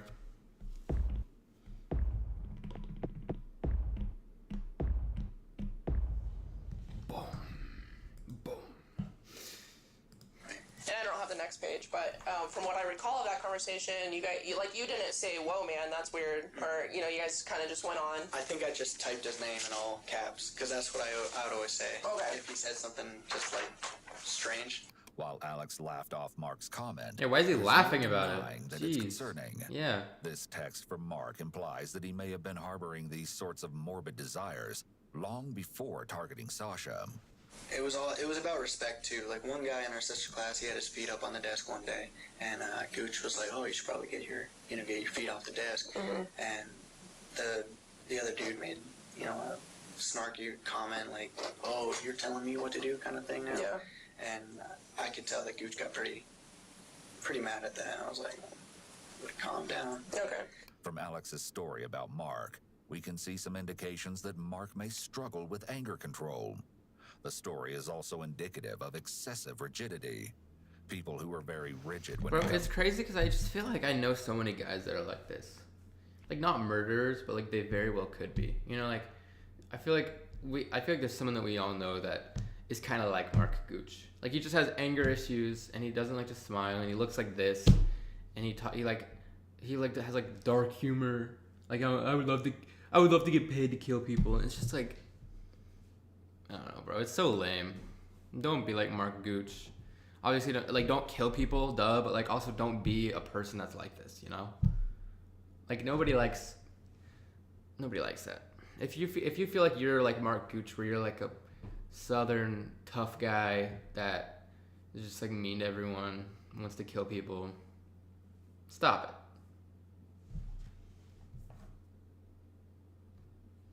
Trying to figure out what kind of music I can play, but I don't have any sound effects. I can play this one. If you're like Mark Gooch, stop it. Don't be like him. Be better than Mark Gooch. Be a better Gooch than Mark ever could be. All right, that's enough. comes to social rules, may often get into confrontations with others because they can't cope with seeing any rule-breaking behaviors they deem inappropriate. While this might seem contradictory at first, given the accusations against Mark, he may feel that the rules don't apply to him. This is a trait typically found in individuals with antisocial personality disorder. How do you remember Mark reacting to stress? Just stiff as a board, very disciplined. never, never screamed back, never lost his cool kind of thing. Okay. You'd see his face get red, but I thought he was just embarrassed. Alex describes Mark as stiff as a board and mentions his face turning red. These traits, in conjunction with how we saw Mark acting during his interview, could be signs that he's emotionally cut off. This is another trait that's common among individuals with antisocial personality disorder and is tied to their overall lack of empathy. While these few indicators certainly aren't enough to give Mark a full diagnosis, they can give us some insight into how he might think. As investigators question those around Mark, they learned something very interesting that could blow this case wide open. According to Kemper Kepley, Mark's best friend at Luke Air Force Base, Mark had secretly kept a gun on base for several months. However, he'd recently given the gun to another friend to store off base. Detectives were quick to track this gun down and bring it in for testing, which showed that it was the same caliber as the bullet that killed Sasha. However, while the police were in possession of Mark's gun, the case took a turn none of the investigators were expecting. I got a text just a few minutes ago from Sam Gooch that said Mark Gooch had said that I could help him out with his possessions. The detective is fine with Kemper working with Sam to get some of Mark's belongings. However, he does have one request. He starts asking about the gun. That's what we want to know about. Right. Okay. And don't, provide him any information that you know about the gun. If you can help that. So, we're asking you not to do that. Within a week of this call with Kemper, detectives were notified that Sam had reached out to Jeremiah Levesque, the last person who had Mark's gun before it was given to the police. While working with Jeremiah, the police listened in on a phone call between him and Sam, where Sam made plans to travel across state lines to Arizona in order to dispose of Mark's gun before the police could get it. In the call, Sam told Jeremiah, "Considering what's going on, if you're comfortable, I would say get rid of the gun any way you deem fit. If not, I will deal with it whenever I get there." Jeremiah was then able to arrange a meetup point with Sam where they planned to trade Mark's gun. However, unbeknownst to Sam, Jeremiah had been given a replica gun by the police, and officers were going to be covertly hidden around the meetup site, waiting to make their arrest. Target just pulled into the Oh, it's gonna be good. spot. No problem. There you go, sir. Hey, move. Wait, this is crazy. Oh, it's a fake gun. Call it in. I can't, my phone. This is insane. Target's getting back in his car. He's got the gun. Target has a gun. He has it? He has it. Let's go. Is that Moist Critical? Is he a cop now? Target has a gun. He has it? He has it. Let's go. He has it. Let's go. He has it. Let's go. Let's go. Go. Shoot. Sheriff's office, get out of the car! Get on the car. Turn off the car! Step out now! Dude, Get that your is hands up. terrifying. Step away from the car! Step towards me! Turn away from me now! Get on your knees! Get on your knees! Put your hands Dude. behind your head! Passenger, get out of the car! Passenger, in the back, get out of the car! With their Oh my sting God, operation dude, that's successful and terrifying. Sam Gooch arrested, W it cops. was time for the detectives to find out why Sam was so set on disposing of Mark's gun. Detective Troy Short was sent in to interrogate Sam, and he was immediately met with resistance. You want to start from the beginning? Kind of. Dude, he looks so frail. Like I feel like he's trying to be a tough guy, but he's sitting there like with his arms in his lap and his legs are so close together, and you can tell he's cold. Now, what is his shirt too? It's just like a tree in the corner with like, it's so weird. I believe you think I know more than I do, and so explain me what that means. You know what I mean? If I know more than you do, help me understand that. I don't think this is going to be a productive conversation for me. And do you want to tell me about tonight? No, sir. Okay. If you want to tell me why you guys came halfway across the country to pick up a gun? No, sir. Okay. Do you understand why you're here in the room? Yes, sir. Here's the deal, Sam. A part of me even feels bad right now because, like I told you back in Wisconsin, you weren't a focus. You weren't a suspect. And now, because of some bad choices, you're in some serious trouble. Not as serious as Mark by any means. You know what I mean? He's in some serious trouble, and I tried to explain that to you back there. Is there anything you can do to help yourself right now, or help yourself out of this mess, or? As much as I would like to, I frankly do not believe you have my best interest in mind. Okay. And I do not think discussing this with you would be helpful. While Sam may be refusing to give the detective the answers he's looking for, he has yet to actually invoke his Miranda rights. Whether or not Sam knows this, refusing to answer a line of questioning is not enough to stop an interrogation and get a lawyer. We can see that Sam is being very cautious in how he responds to Detective Short. When he pauses to take a sip of water after being asked a question, it's likely that he was doing this as a stalling tactic to allow himself time to carefully pick his words. Sam appears to have some prior knowledge about interrogations, as he is correct that the detective doesn't have the suspect's best interests in mind. He appears reluctant to speak as he likely doesn't want to incriminate himself or his brother further by saying the wrong thing. Why did he call you for this extended period of time on that specific day? Specifically the day that he's under arrest for murder. You know what I mean? Extensive amount of phone calls that day. For elaborate amount of time. Completely outside the norm of you guys' normal communication process. Why are you in Arizona? Why did you fly halfway across the country? Why did you obtain a new phone with a new phone number to do this?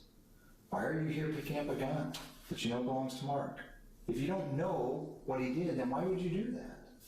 You know what he allegedly did. Okay, I understand that. So you know he allegedly murdered somebody. Correct.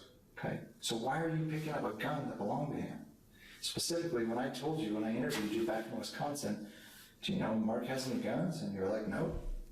I don't think he's allowed to have one on base. You know what I mean? Yes, sir. So what's the deal? I would like to collect all of Mark's possessions as possible. If that gun is his possession, I would like to collect that as well.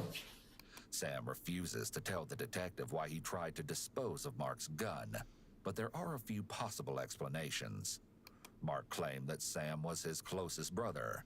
It's possible that he called Sam and used their close relationship to convince Sam he had to get rid of the gun. Not because Mark killed someone, but because police thought he did. It's more than evident that Sam has a distrust of law enforcement, so it would make sense for Mark to prey upon this feeling in order to persuade his brother that if Sam didn't dispose of this weapon, the police were going to frame Mark for something he didn't do. It's attempted destruction of evidence, attempted tampering with evidence, attempted hindering prosecution. I mean, there's 2 felonies in there. Like, this is a big deal. So do you want to help me understand it? Do you want to explain it to me? Do you want to... I don't think so. What is next in this process? The next part is you go down to jail. Okay. I'm going to ask you, talking and discussing this with you. Sure. No, you I got use plans. it against me to make these charges stick, and to further incriminate Mark. Since Sam clearly understands how his words could be used against him, it's odd that he's still agreeing to sit here rather than asking for an attorney or outright... Yeah, they never do that. Like, you can just say, like, I like to get a lawyer. You don't have to answer any questions, but nobody ever does that. They're all stupid. Refusing to respond. It's possible that his curiosity got the better of him, and he wants to find out how much the detectives know about Mark's crime. It's also possible that Sam is afraid and feels that if he at least agrees to sit in the interrogation room, he may be able to dodge the consequences of having helped Mark. With Sam's interview at a stalemate, the detectives are forced to look elsewhere for information. Throughout their entire investigation, the one thing they haven't been able to deduce clearly is motive. Was this just a random killing? Or was there something more at play here? It's gotta be, right? While it's clear that Mark had some sort of grudge against Mennonites, it made no sense that someone with no prior criminal history would suddenly plan an elaborate murder 6 hours away from their home. and target someone they'd never even heard of before. Yeah, it doesn't make At sense. least that's what Detective Nagel thought until she spoke with some Mennonites from Wisconsin Oh, and discovered shoot. that Mark's past Lauren Daigle. wasn't quite as She's about to clean cook. as it seemed. In a phone interview with Mark's former pastor, James Luke Martin, Detective Nagel learned that no one at Mark's former church was surprised to learn that he'd now been arrested in connection with such a heinous Wow. crime, as Mark Crazy. had a reputation for taking revenge on That's others. insane. Mark had also allegedly been involved in several robberies at the church. When the church tried to punish him for his involvement, his parents stepped in and decided to leave the church for being too critical wow. of Mark.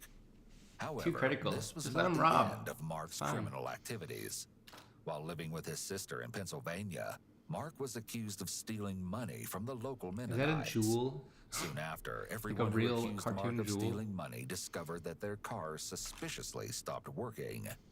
After investigating further, these Mennonites found that sand had been placed into the oil pans of their cars, causing their engines to stop working. What? While those affected weren't able to prove it was Mark who put the sand there, it doesn't seem like a coincidence given his interest in mechanics and apparent taste for revenge. Detective Nagel then spoke to Jonathan Martin, the son of Mark's pastor, who provided further examples of Mark getting caught stealing. Jonathan even said that when he was angry, Mark would prowl around the Mennonite community to see what he could find. After speaking with Jonathan's son, Detective Nagel learned that Mark had allegedly robbed the Martins family store.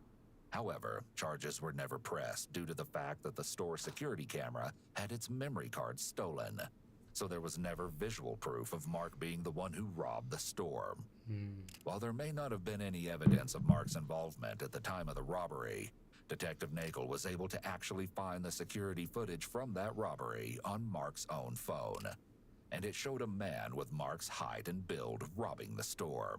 That's crazy. In one of the photos, a car that looked suspiciously like Mark's could be seen in the background. With these photos, Detective Nagel had what appeared to be tangible proof that these accusations against Mark weren't just hearsay. Eventually, the detective got a hold of Jared Ulrich, a man who claimed to be Mark's partner in crime in the past. Jared openly confessed to Detective Nagel about all the robberies he'd allegedly committed with Mark, and he described in detail how Mark would try to frame other people in the community for their crimes. There definitely seemed to be evidence that Jared may have been telling the truth, as a series of texts were found on Mark's phone, all of which had been recently deleted. In these texts, Mark talked to Sam. That's one thing. Like the police, like no matter if you delete stuff, like they can always get it. Like Apple, I don't know if Apple has like if they're collabing with the government, but if you're like I've seen videos of predators and like they try to delete all the stuff off their phone, but like they can still just get it. It's crazy. About Jared never understanding the real cost of getting caught. Mark then asked Sam to remotely wipe Jared's phone, something that he also asked Sam to do to his own phone after he fell under suspicion for Sasha's murder. While all of this information against Mark was damning enough, there was still one more disturbing truth to learn. Through many more interviews, Detective Nagel was eventually put in contact with Andrew and Galen Headings, a pair of brothers who were close with Mark during his time in Wisconsin. Andrew recounted a time where he had confronted Mark for stealing, and during their conversation, Mark was so cold and bitter that Andrew said he feared for his life. Galen had an even more disturbing revelation for Detective Nagel, as he told her about Mark's alleged inappropriate actions towards women. According to Galen, Mark confessed to him that he had allegedly assaulted a young girl his sister was babysitting when he was around 10 to 13 years old. However, this claim has never been publicly proven, and there's no evidence of it being true. Still, with this information, it became clear that Mark always had the capacity to harm others, and allegedly had many times in the past. Mark's motive in harming Sasha was also more evident than ever. All the unfounded anger and resentment he had towards the Mennonite community had been steadily growing over the years, and as it did, Mark took his revenge against them further and further. Up to this point, charges had never been pressed against Mark, and he felt like he could outsmart anyone, even the police. With this misplaced confidence, Mark decided to see if he could get away with the ultimate crime, murder. It appears that Mark had gone to the Mennonite community that day in search of a victim. And tragically, Sasha was in the wrong place at the wrong time. That's horrible. Mark It's horrible that you can grabbed just her- get killed by a stranger because they just feel like it. Like, she didn't even do anything, and she didn't even know him. Like, that's so horrible. Like, you didn't mean, like, dang. It's crazy.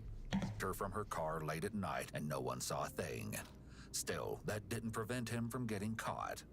Unfortunately for him, while no one had previously pressed any charges for his theft, the state of Arizona was more than happy to charge Mark for Sasha's murder and put him on trial. Mark's trial began on September 24th, What is that 2021. In January of 2022, the jury found Mark guilty on charges of kidnapping and first-degree murder, earning him a life sentence.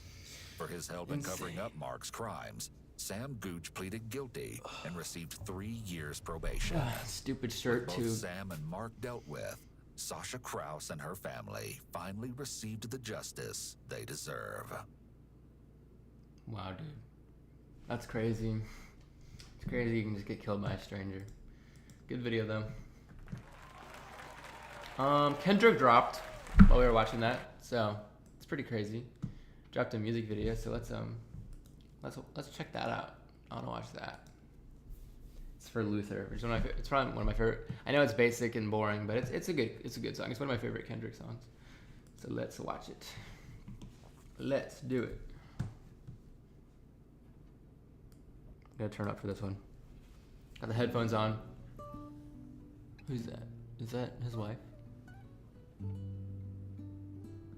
Hold up.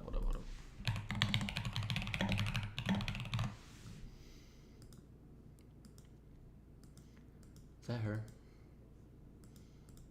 I feel like it is, right? It's probably her. He's so short. That's hilarious. Respect for Kendrick for putting his wife in the music video and not like a random woman actress. I feel like people do that a lot. It grosses me out. Like, just use your wife, dude. I don't know. That's how I feel. Wait, that's not... Hello? He's chewing gum for so long. Is it muted? Oh. Hey, Roman numeral 7, babe, drop it like it's hot. If this world was mine, I'd take it, dreams and make them multiply. If this world was mine, I'd take it, enemies in front of God. Introduce them to that light. Is that her? Chad, I don't think that's her. No, Chad. Is that her?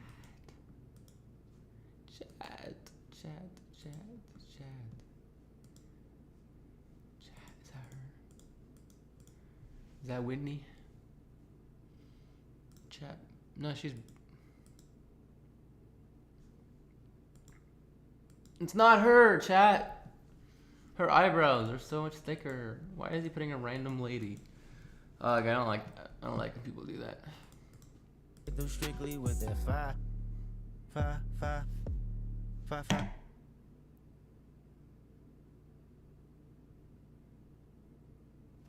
Sound like someone's at my house. I'm paranoid. All right.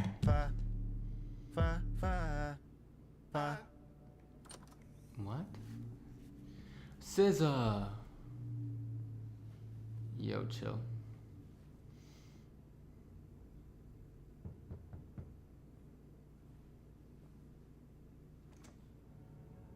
Is this Severance? Is this a new episode of Severance? We like that bass. Hey, Roman numeral 7, babe, drop it like it's hot. If this world was mine, I'd take it, dreams and make them multiply. Stop. If this world was mine, I'd take it, enemies in front of God. This is so clean though. Hit them strictly with that 5. It's a bop, do your dance, let them watch. She a fan, he a flop. They just wanna kumbaya, nah. This world concrete, flowers grow. Heartache, she only do what she know. Weekends, get it popping on the low. Better days coming for sure. If it was up to me, I wouldn't give it nobody's no sympathy. I take away the pain.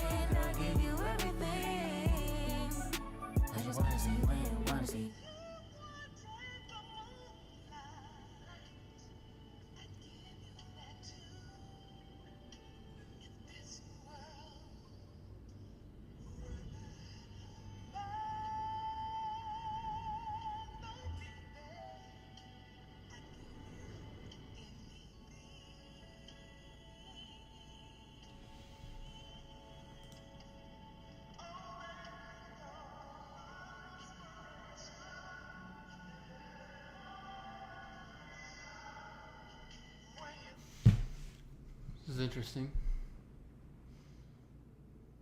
It go in, out, or slow. Maybe you was lost, straight close. When I'm with you, everything goes. Come and put that on my soul. Robbie, pound, wrist, froze, check, down. Why is she on the floor? Bro's always on the floor. Concrete flowers grow. Holidays, she only doing what she know. Weekends, get it poppin' on the low. Better days coming for sure. If it was up to me, I'd give nobody no sympathy. I'll take away the pain, I'll give you everything. Just wanna see you win, just wanna see. This world will make I won't waste your time, I turn it off just so I can turn you on. I'ma make you say it loud. I'm not even tripping, I won't stress you out. I might even settle down for you. I'ma show you I'm a pro. I'ma take my time and turn it off just so I can turn you on, baby. Weekends, get it poppin' on the low. Better days coming for sure. I know you're coming for it.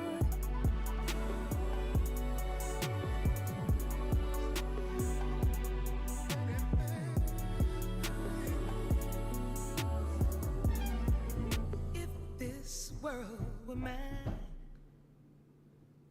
Banger.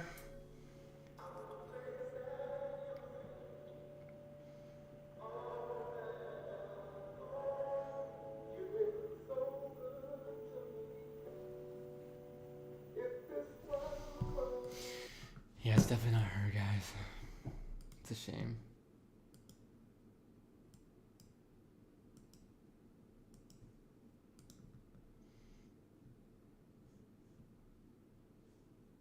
Facts. Facts. Facts, Whitney. Facts.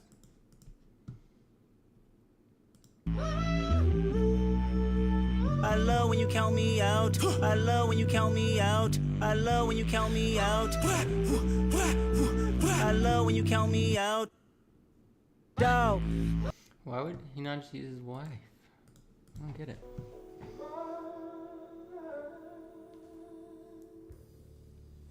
I give you the flowers, the birds and the bees, and your love beside me. That would be all I need if this world were mine. Ooh, that hits. Sheesh. I'd give you anything. Sheesh.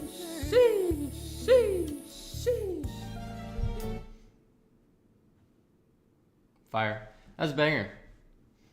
Banger.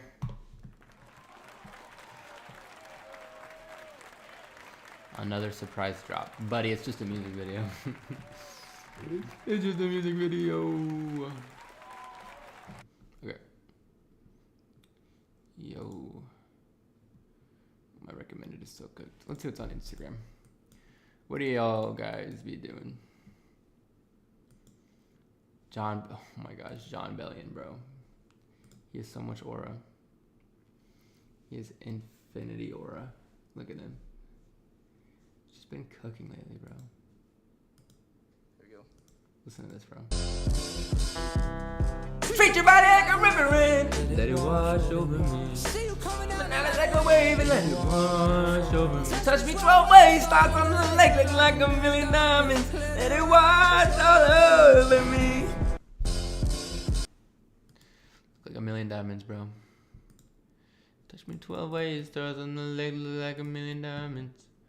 Applebee's is goated, Vortrox says. Trace Johnson said, stream's coming back tonight. Better of the Week says, do not forget to vote to Canadian Mamas. John Bellion said, my grandma said, your chain is now your logo. Close your eyes and feel the Italia breeze. Steak says, 2 reels was smash like Dakota Talks' average Joe Rogan episode. Also, like the really loudest music, but everybody's there This is talking. adorable. That doesn't make it It doesn't make it really hard. Preston goes as a doctor. This is what I like about going on Instagram on my computers. I can see people's stories without actually looking at them. Like I can see Preston goes as a doctor, and that's all I need to see. But I will watch it. Who can say where the road goes, where the day flows, only time. What a handsome man. Isaiah Photo is cooking with the aura. Oh, he's got crazy aura. Billie Eilish posted some birds. Married for 5 years. Let's go, Preston. My goat. My goat. Nights like these. Still water.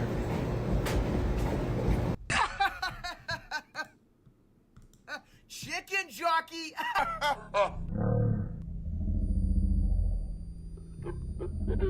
Yeah, no. Nope. Nope. Yeah. Heck no. Ooh, my food is here. It's just about here. It's just about here. They're gonna come through that door. Well, they're not gonna come inside, hopefully. Hopefully not.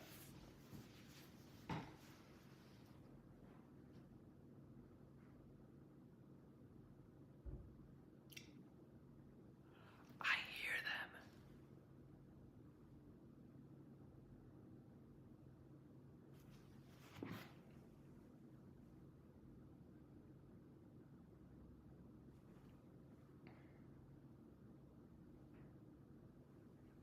Oh, that's that.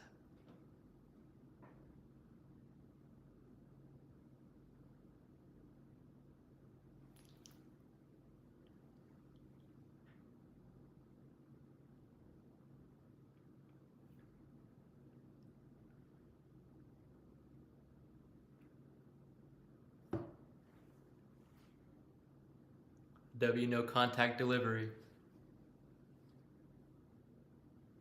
I'm gonna go check.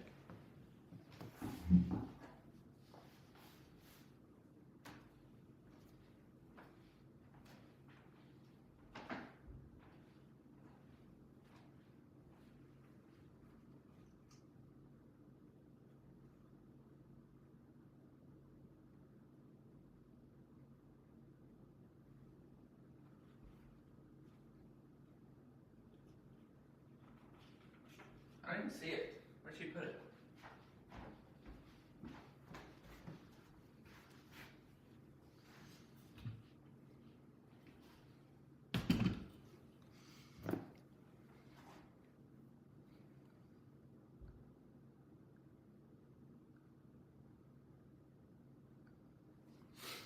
Alright guys, I gotta get a shot of me picking up my DoorDash. That's how I do it here. Everything's gotta be content.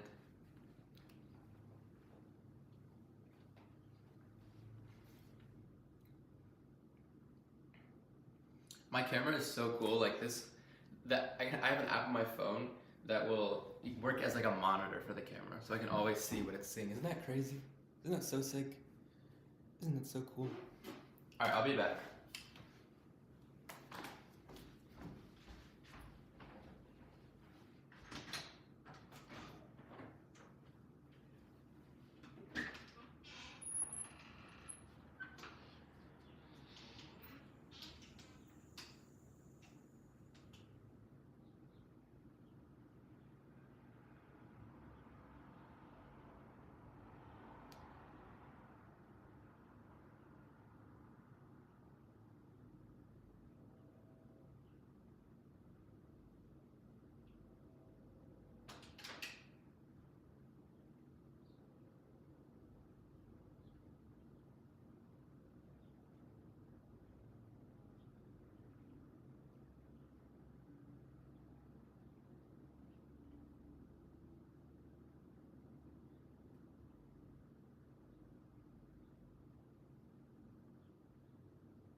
Chat, we got it. We got the DoorDash, chat. Let's go. Let's go.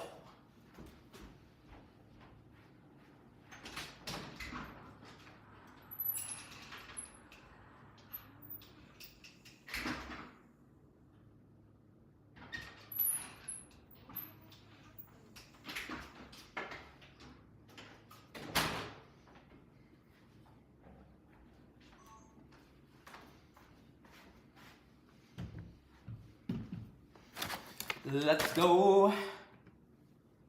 We got some Culvers. Some Culvers. Some colors.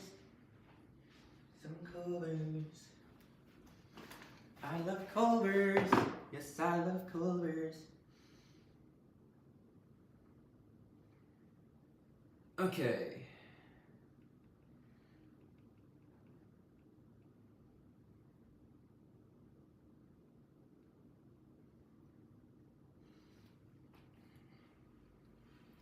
Alright, boys.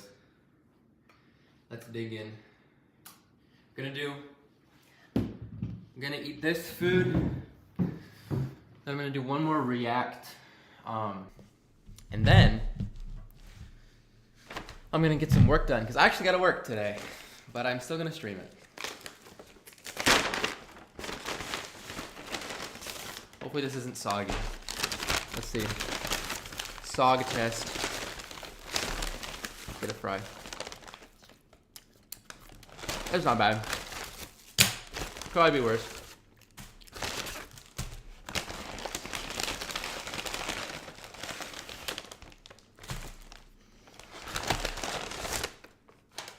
Right here. Gotta build your own. The gluten-free lifestyle. Alright, I wanna watch this Jubilee video. Right here. 25 women versus 1 secret man. Let's do it. I am a woman. I'm a woman. I am a woman.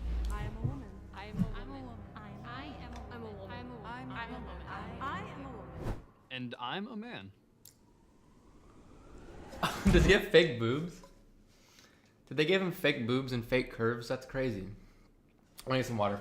Wanna come? Oh shoot! You guys wanna come with me to get some water? Let's go on a trip, guys.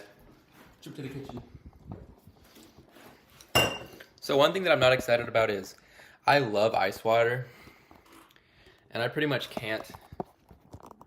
Did I mess something up? Okay, no, I think we're good. I basically can't drink water without ice. I hate it. But unfortunately, this Airbnb doesn't have ice. I think. Let me check. I'm pretty sure it doesn't.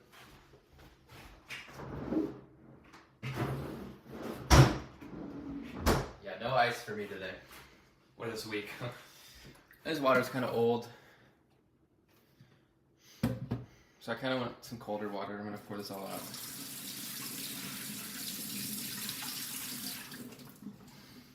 Where I live, there's basically really like unhealthy bad water, so that's why we use water filters at my house. So I'm gonna do this in here. Thing it takes a while to fill up.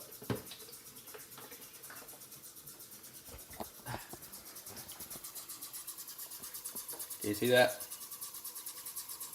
The sink is weird. It like spouts out a tiny bit at a time. Don't love it. Oh shoot. Ugh. I'm like trying to multitask right now. Okay, that's filling up with some water. Yeah, guys. This is the life of a streamer, I guess. Still 0 viewers.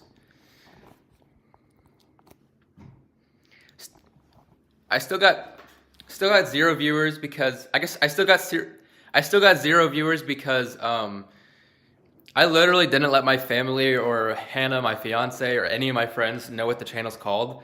They all asked me to, and I told them like, no, you can't know what the channel is. It's a completely secret channel. Because I wanted to make sure that when someone comes on the stream, I know for a fact it is an organic random viewer, so that's why I did that, and so it's gonna be a while before we get a viewer. That way, if someone starts watching the stream, I don't have to be like, oh, maybe it's my mom, though. Maybe it's my mom, or maybe it's Hannah, or maybe it's Mr. Beast. I don't. My best friend. All right, this looks like it's enough water. We can fill this up now. Let's prop you up here.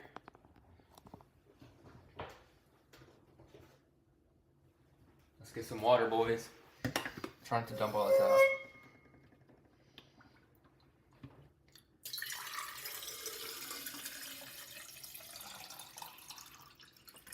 Fresh, cold water. Impeccable. I'm gonna refill it a little bit too. For the next time I need water.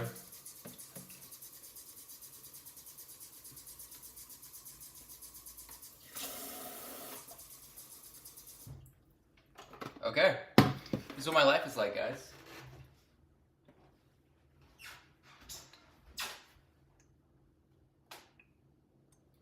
This is a true representation of what my life is like. Alright. Let's watch this video and eat a burger. I love burgers. Burgers might be my favorite food to exist. Ever. Ever. Wait, first, I gotta do a water test.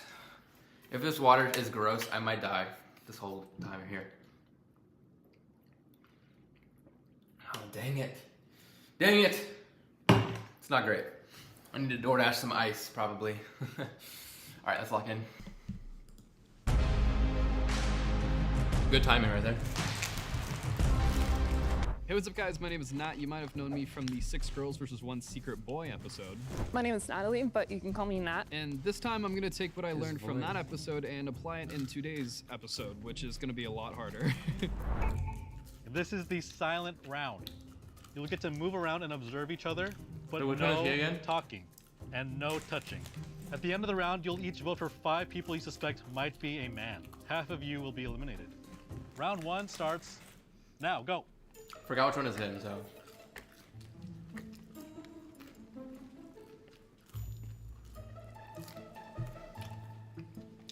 In the first round, I was just kind of looking at who was tall or who had like a flat chest. So I'm sorry to the tall girls or Wow. chested girls for that. That's so mean. First round was very Oh, difficult that's her. because I was a lot I'm him. larger than most of the contestants.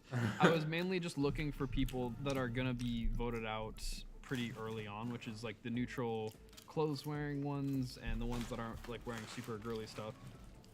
It felt a little odd to reduce being a woman down to clothes and height because there are so many people outside of that spectrum. For that round, I was looking for mannerisms as well.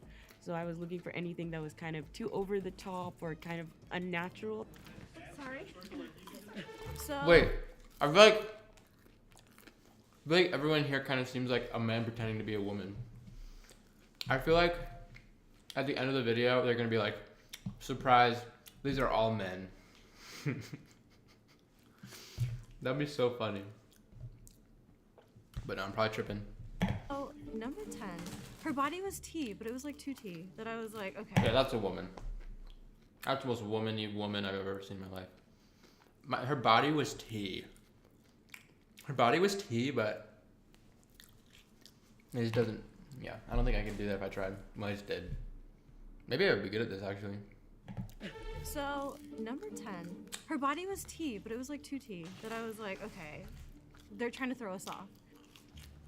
I was trying to look for the way people were walking, and number 3 gave me tomboy vibes. 1 more minute, guys.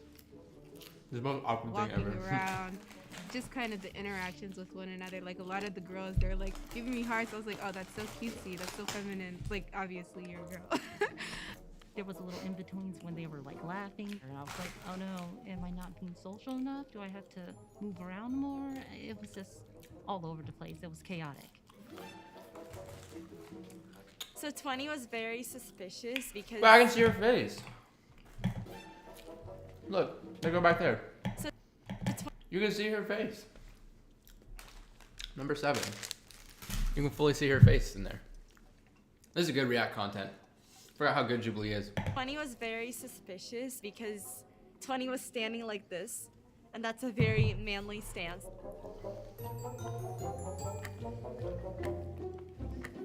This is so weird.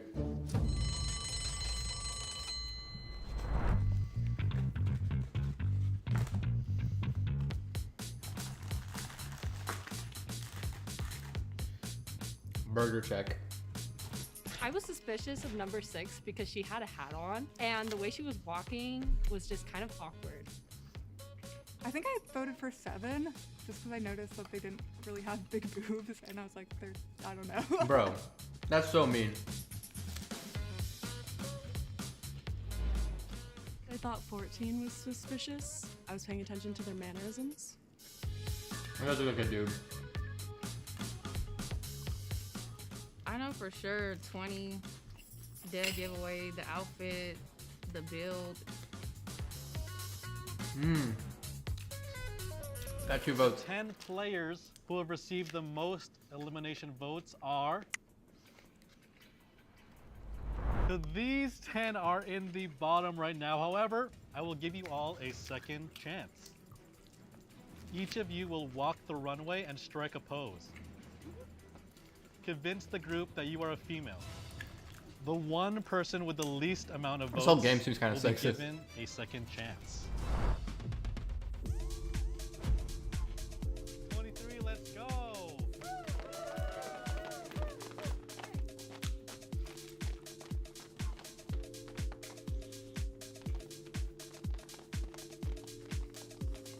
Wow. What is happening?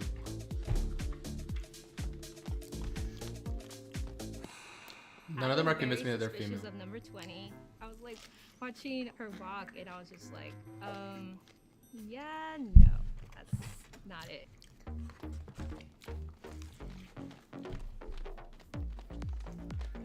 What are they doing? Are these all men? That was not me. Ain't no way Jubilee added a boom sound effect. That was me, no.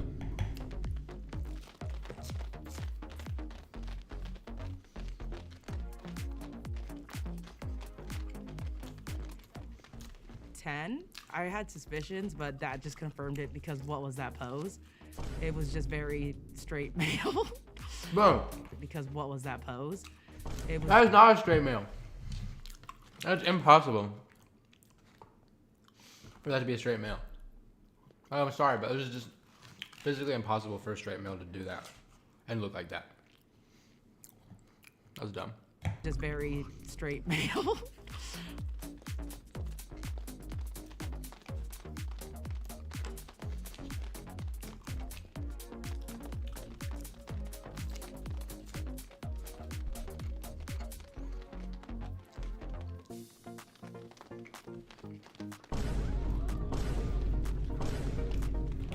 Alright, you gotta chill.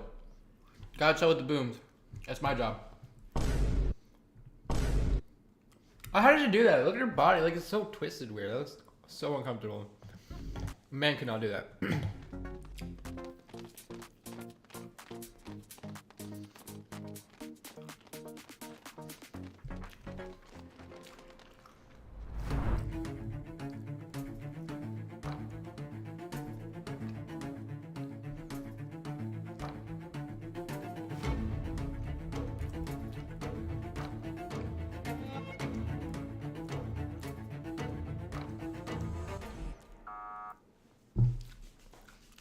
They thought I was a man. I think that's what hurt, because I take much pride in being a woman, and the fact that I got voted out first, feelings were hurt, definitely. The body was just too As T. a mom, I think that my womanhood is much more developed, and the fact that I was voted out in the first round was very unfortunate, just considering I felt like even though my experiences were different, I think they're still very valid. Like, I'm the most woman Number 50, here. please step back into the group. 20 and 21, you have been eliminated. Please reveal yourself in 3, 2, 1. Show us. Oh, dang. Oh. Wait. I knew it. Wait, there's more than one secret. Why are they playing with us like this? What the heck? Breathe in Oh my gosh. I've never been a woman before, so I don't know how to. We got a lot of smart people here, obviously. Honestly, the hardest part was like these boobs. Like they're weighing me down. If it's already tough, I can't imagine how tough it is. Like, you know, to be a woman, like the challenges they face. I felt like maybe I had a more masculine energy than the other girls. Carrying yourself in a more masculine way doesn't make you any less of a woman, you know? Facts. Great job, guys. I have Facts. one thing to mention, though. I know I originally said there was one mole, but there are actually 5. Dude, I literally called it. I didn't say that exact thing, but I knew that I know some of these guys are women. They're not good at pretending to be women. Some of the people in there are just like fully men. It's crazy. But I do feel like the main guy is like the best at it. Because you hear his voice, bro. That's crazy. All right, let's finish this. Then I gotta do some work. It's not over. We must keep going. Morgan and Morgan, odd one out max. Ad read. Ain't no way. Morgan and Morgan. Goodbye. Each of you will step up to the mic, draw a random phrase from this bowl, and read it aloud. Everyone will listen and then vote. The voice round is where I'm gonna shine the most because of the fact that, you know, I'm known for my voice, and I think that's where, if anybody was having doubts about me, that's where it's gonna change. Facts, bro. She's trying so hard to be a woman.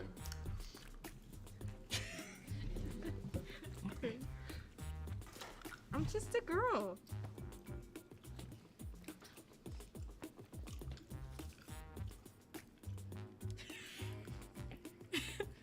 It's the nails for me. That's a woman. The patriarchy. Said it wrong. That's a woman too. The patriarchy. I can't speak with That's a woman. I'm literally obsessed. That's a woman. I can see her face.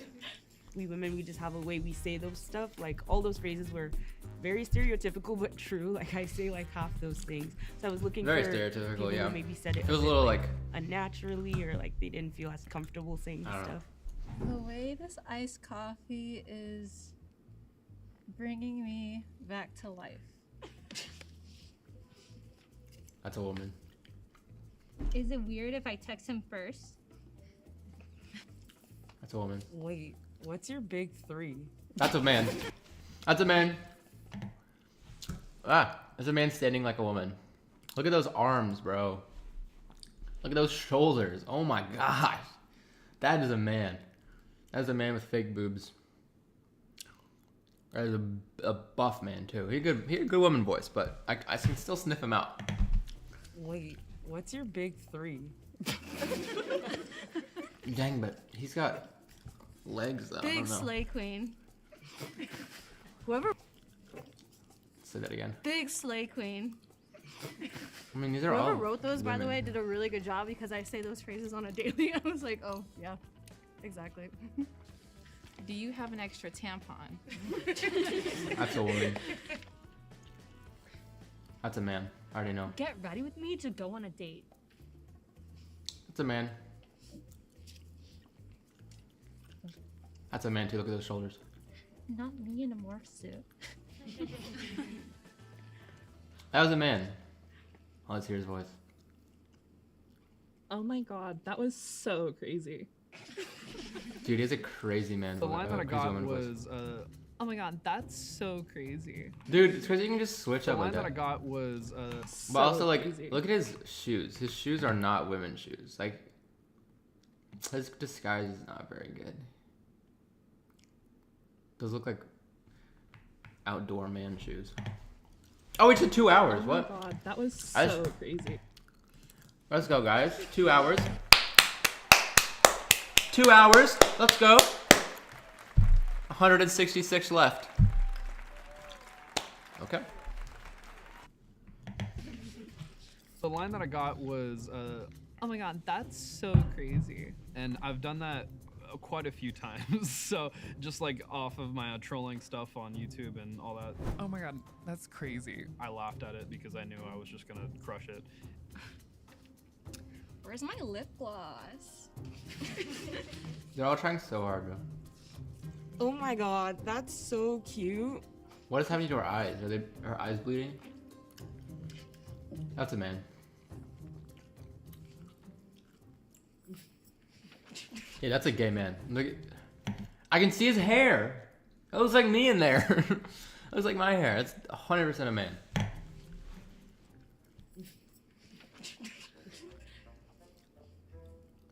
Just say it. I definitely kept giving 7 the eye. When you guys watch the video, you'll probably see me turning my head like 1,000 times to number 7. I don't know what it was. It was like the excessive laughing. Just say it. She a baddie, she a 10. That's a man. That's the most obvious man I've ever seen. He's like, he's trying so hard to do his one. He's like, see a baddie, see a 10. That is so weird. He's the worst woman I've ever seen.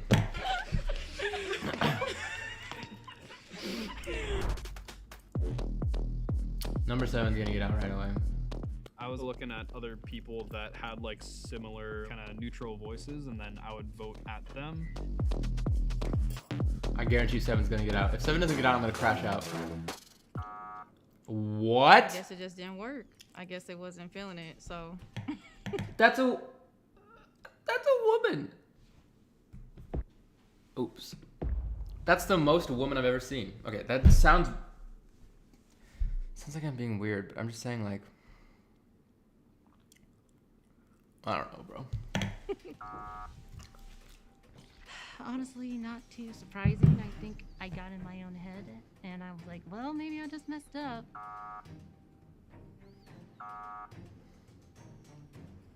The next number I say is the person who got the most votes this round. 7. Mm-hmm. You've been eliminated. Please reveal yourself. Let's see you. Let's see the bro. Let's see bro. Let's see bro's face. Good game, everybody.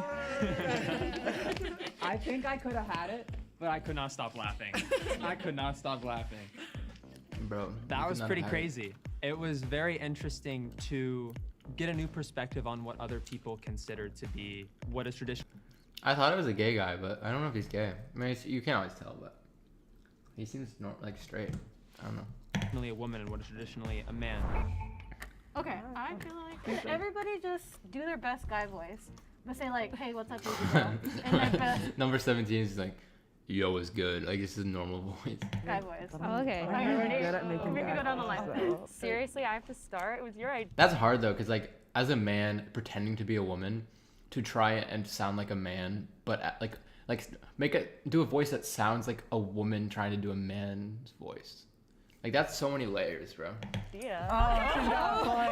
Oh, we can go down the line. Seriously, I have to start? It was your idea. Was that it? Start us off there. Start us off there. Okay. What's up, baby girl? Okay. Okay.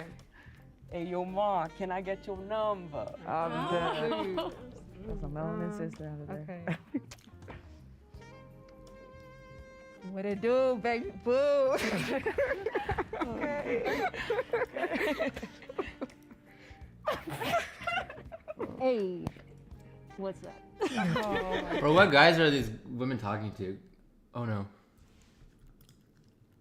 What? My stream got blocked?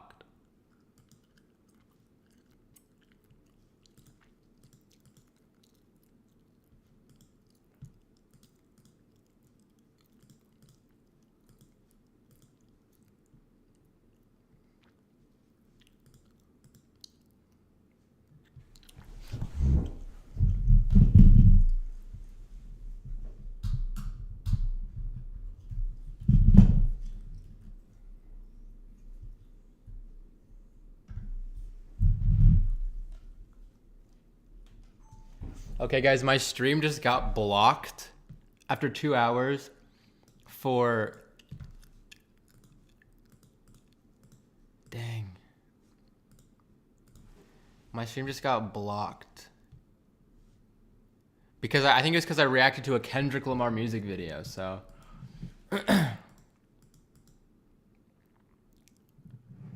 I guess. Dang it!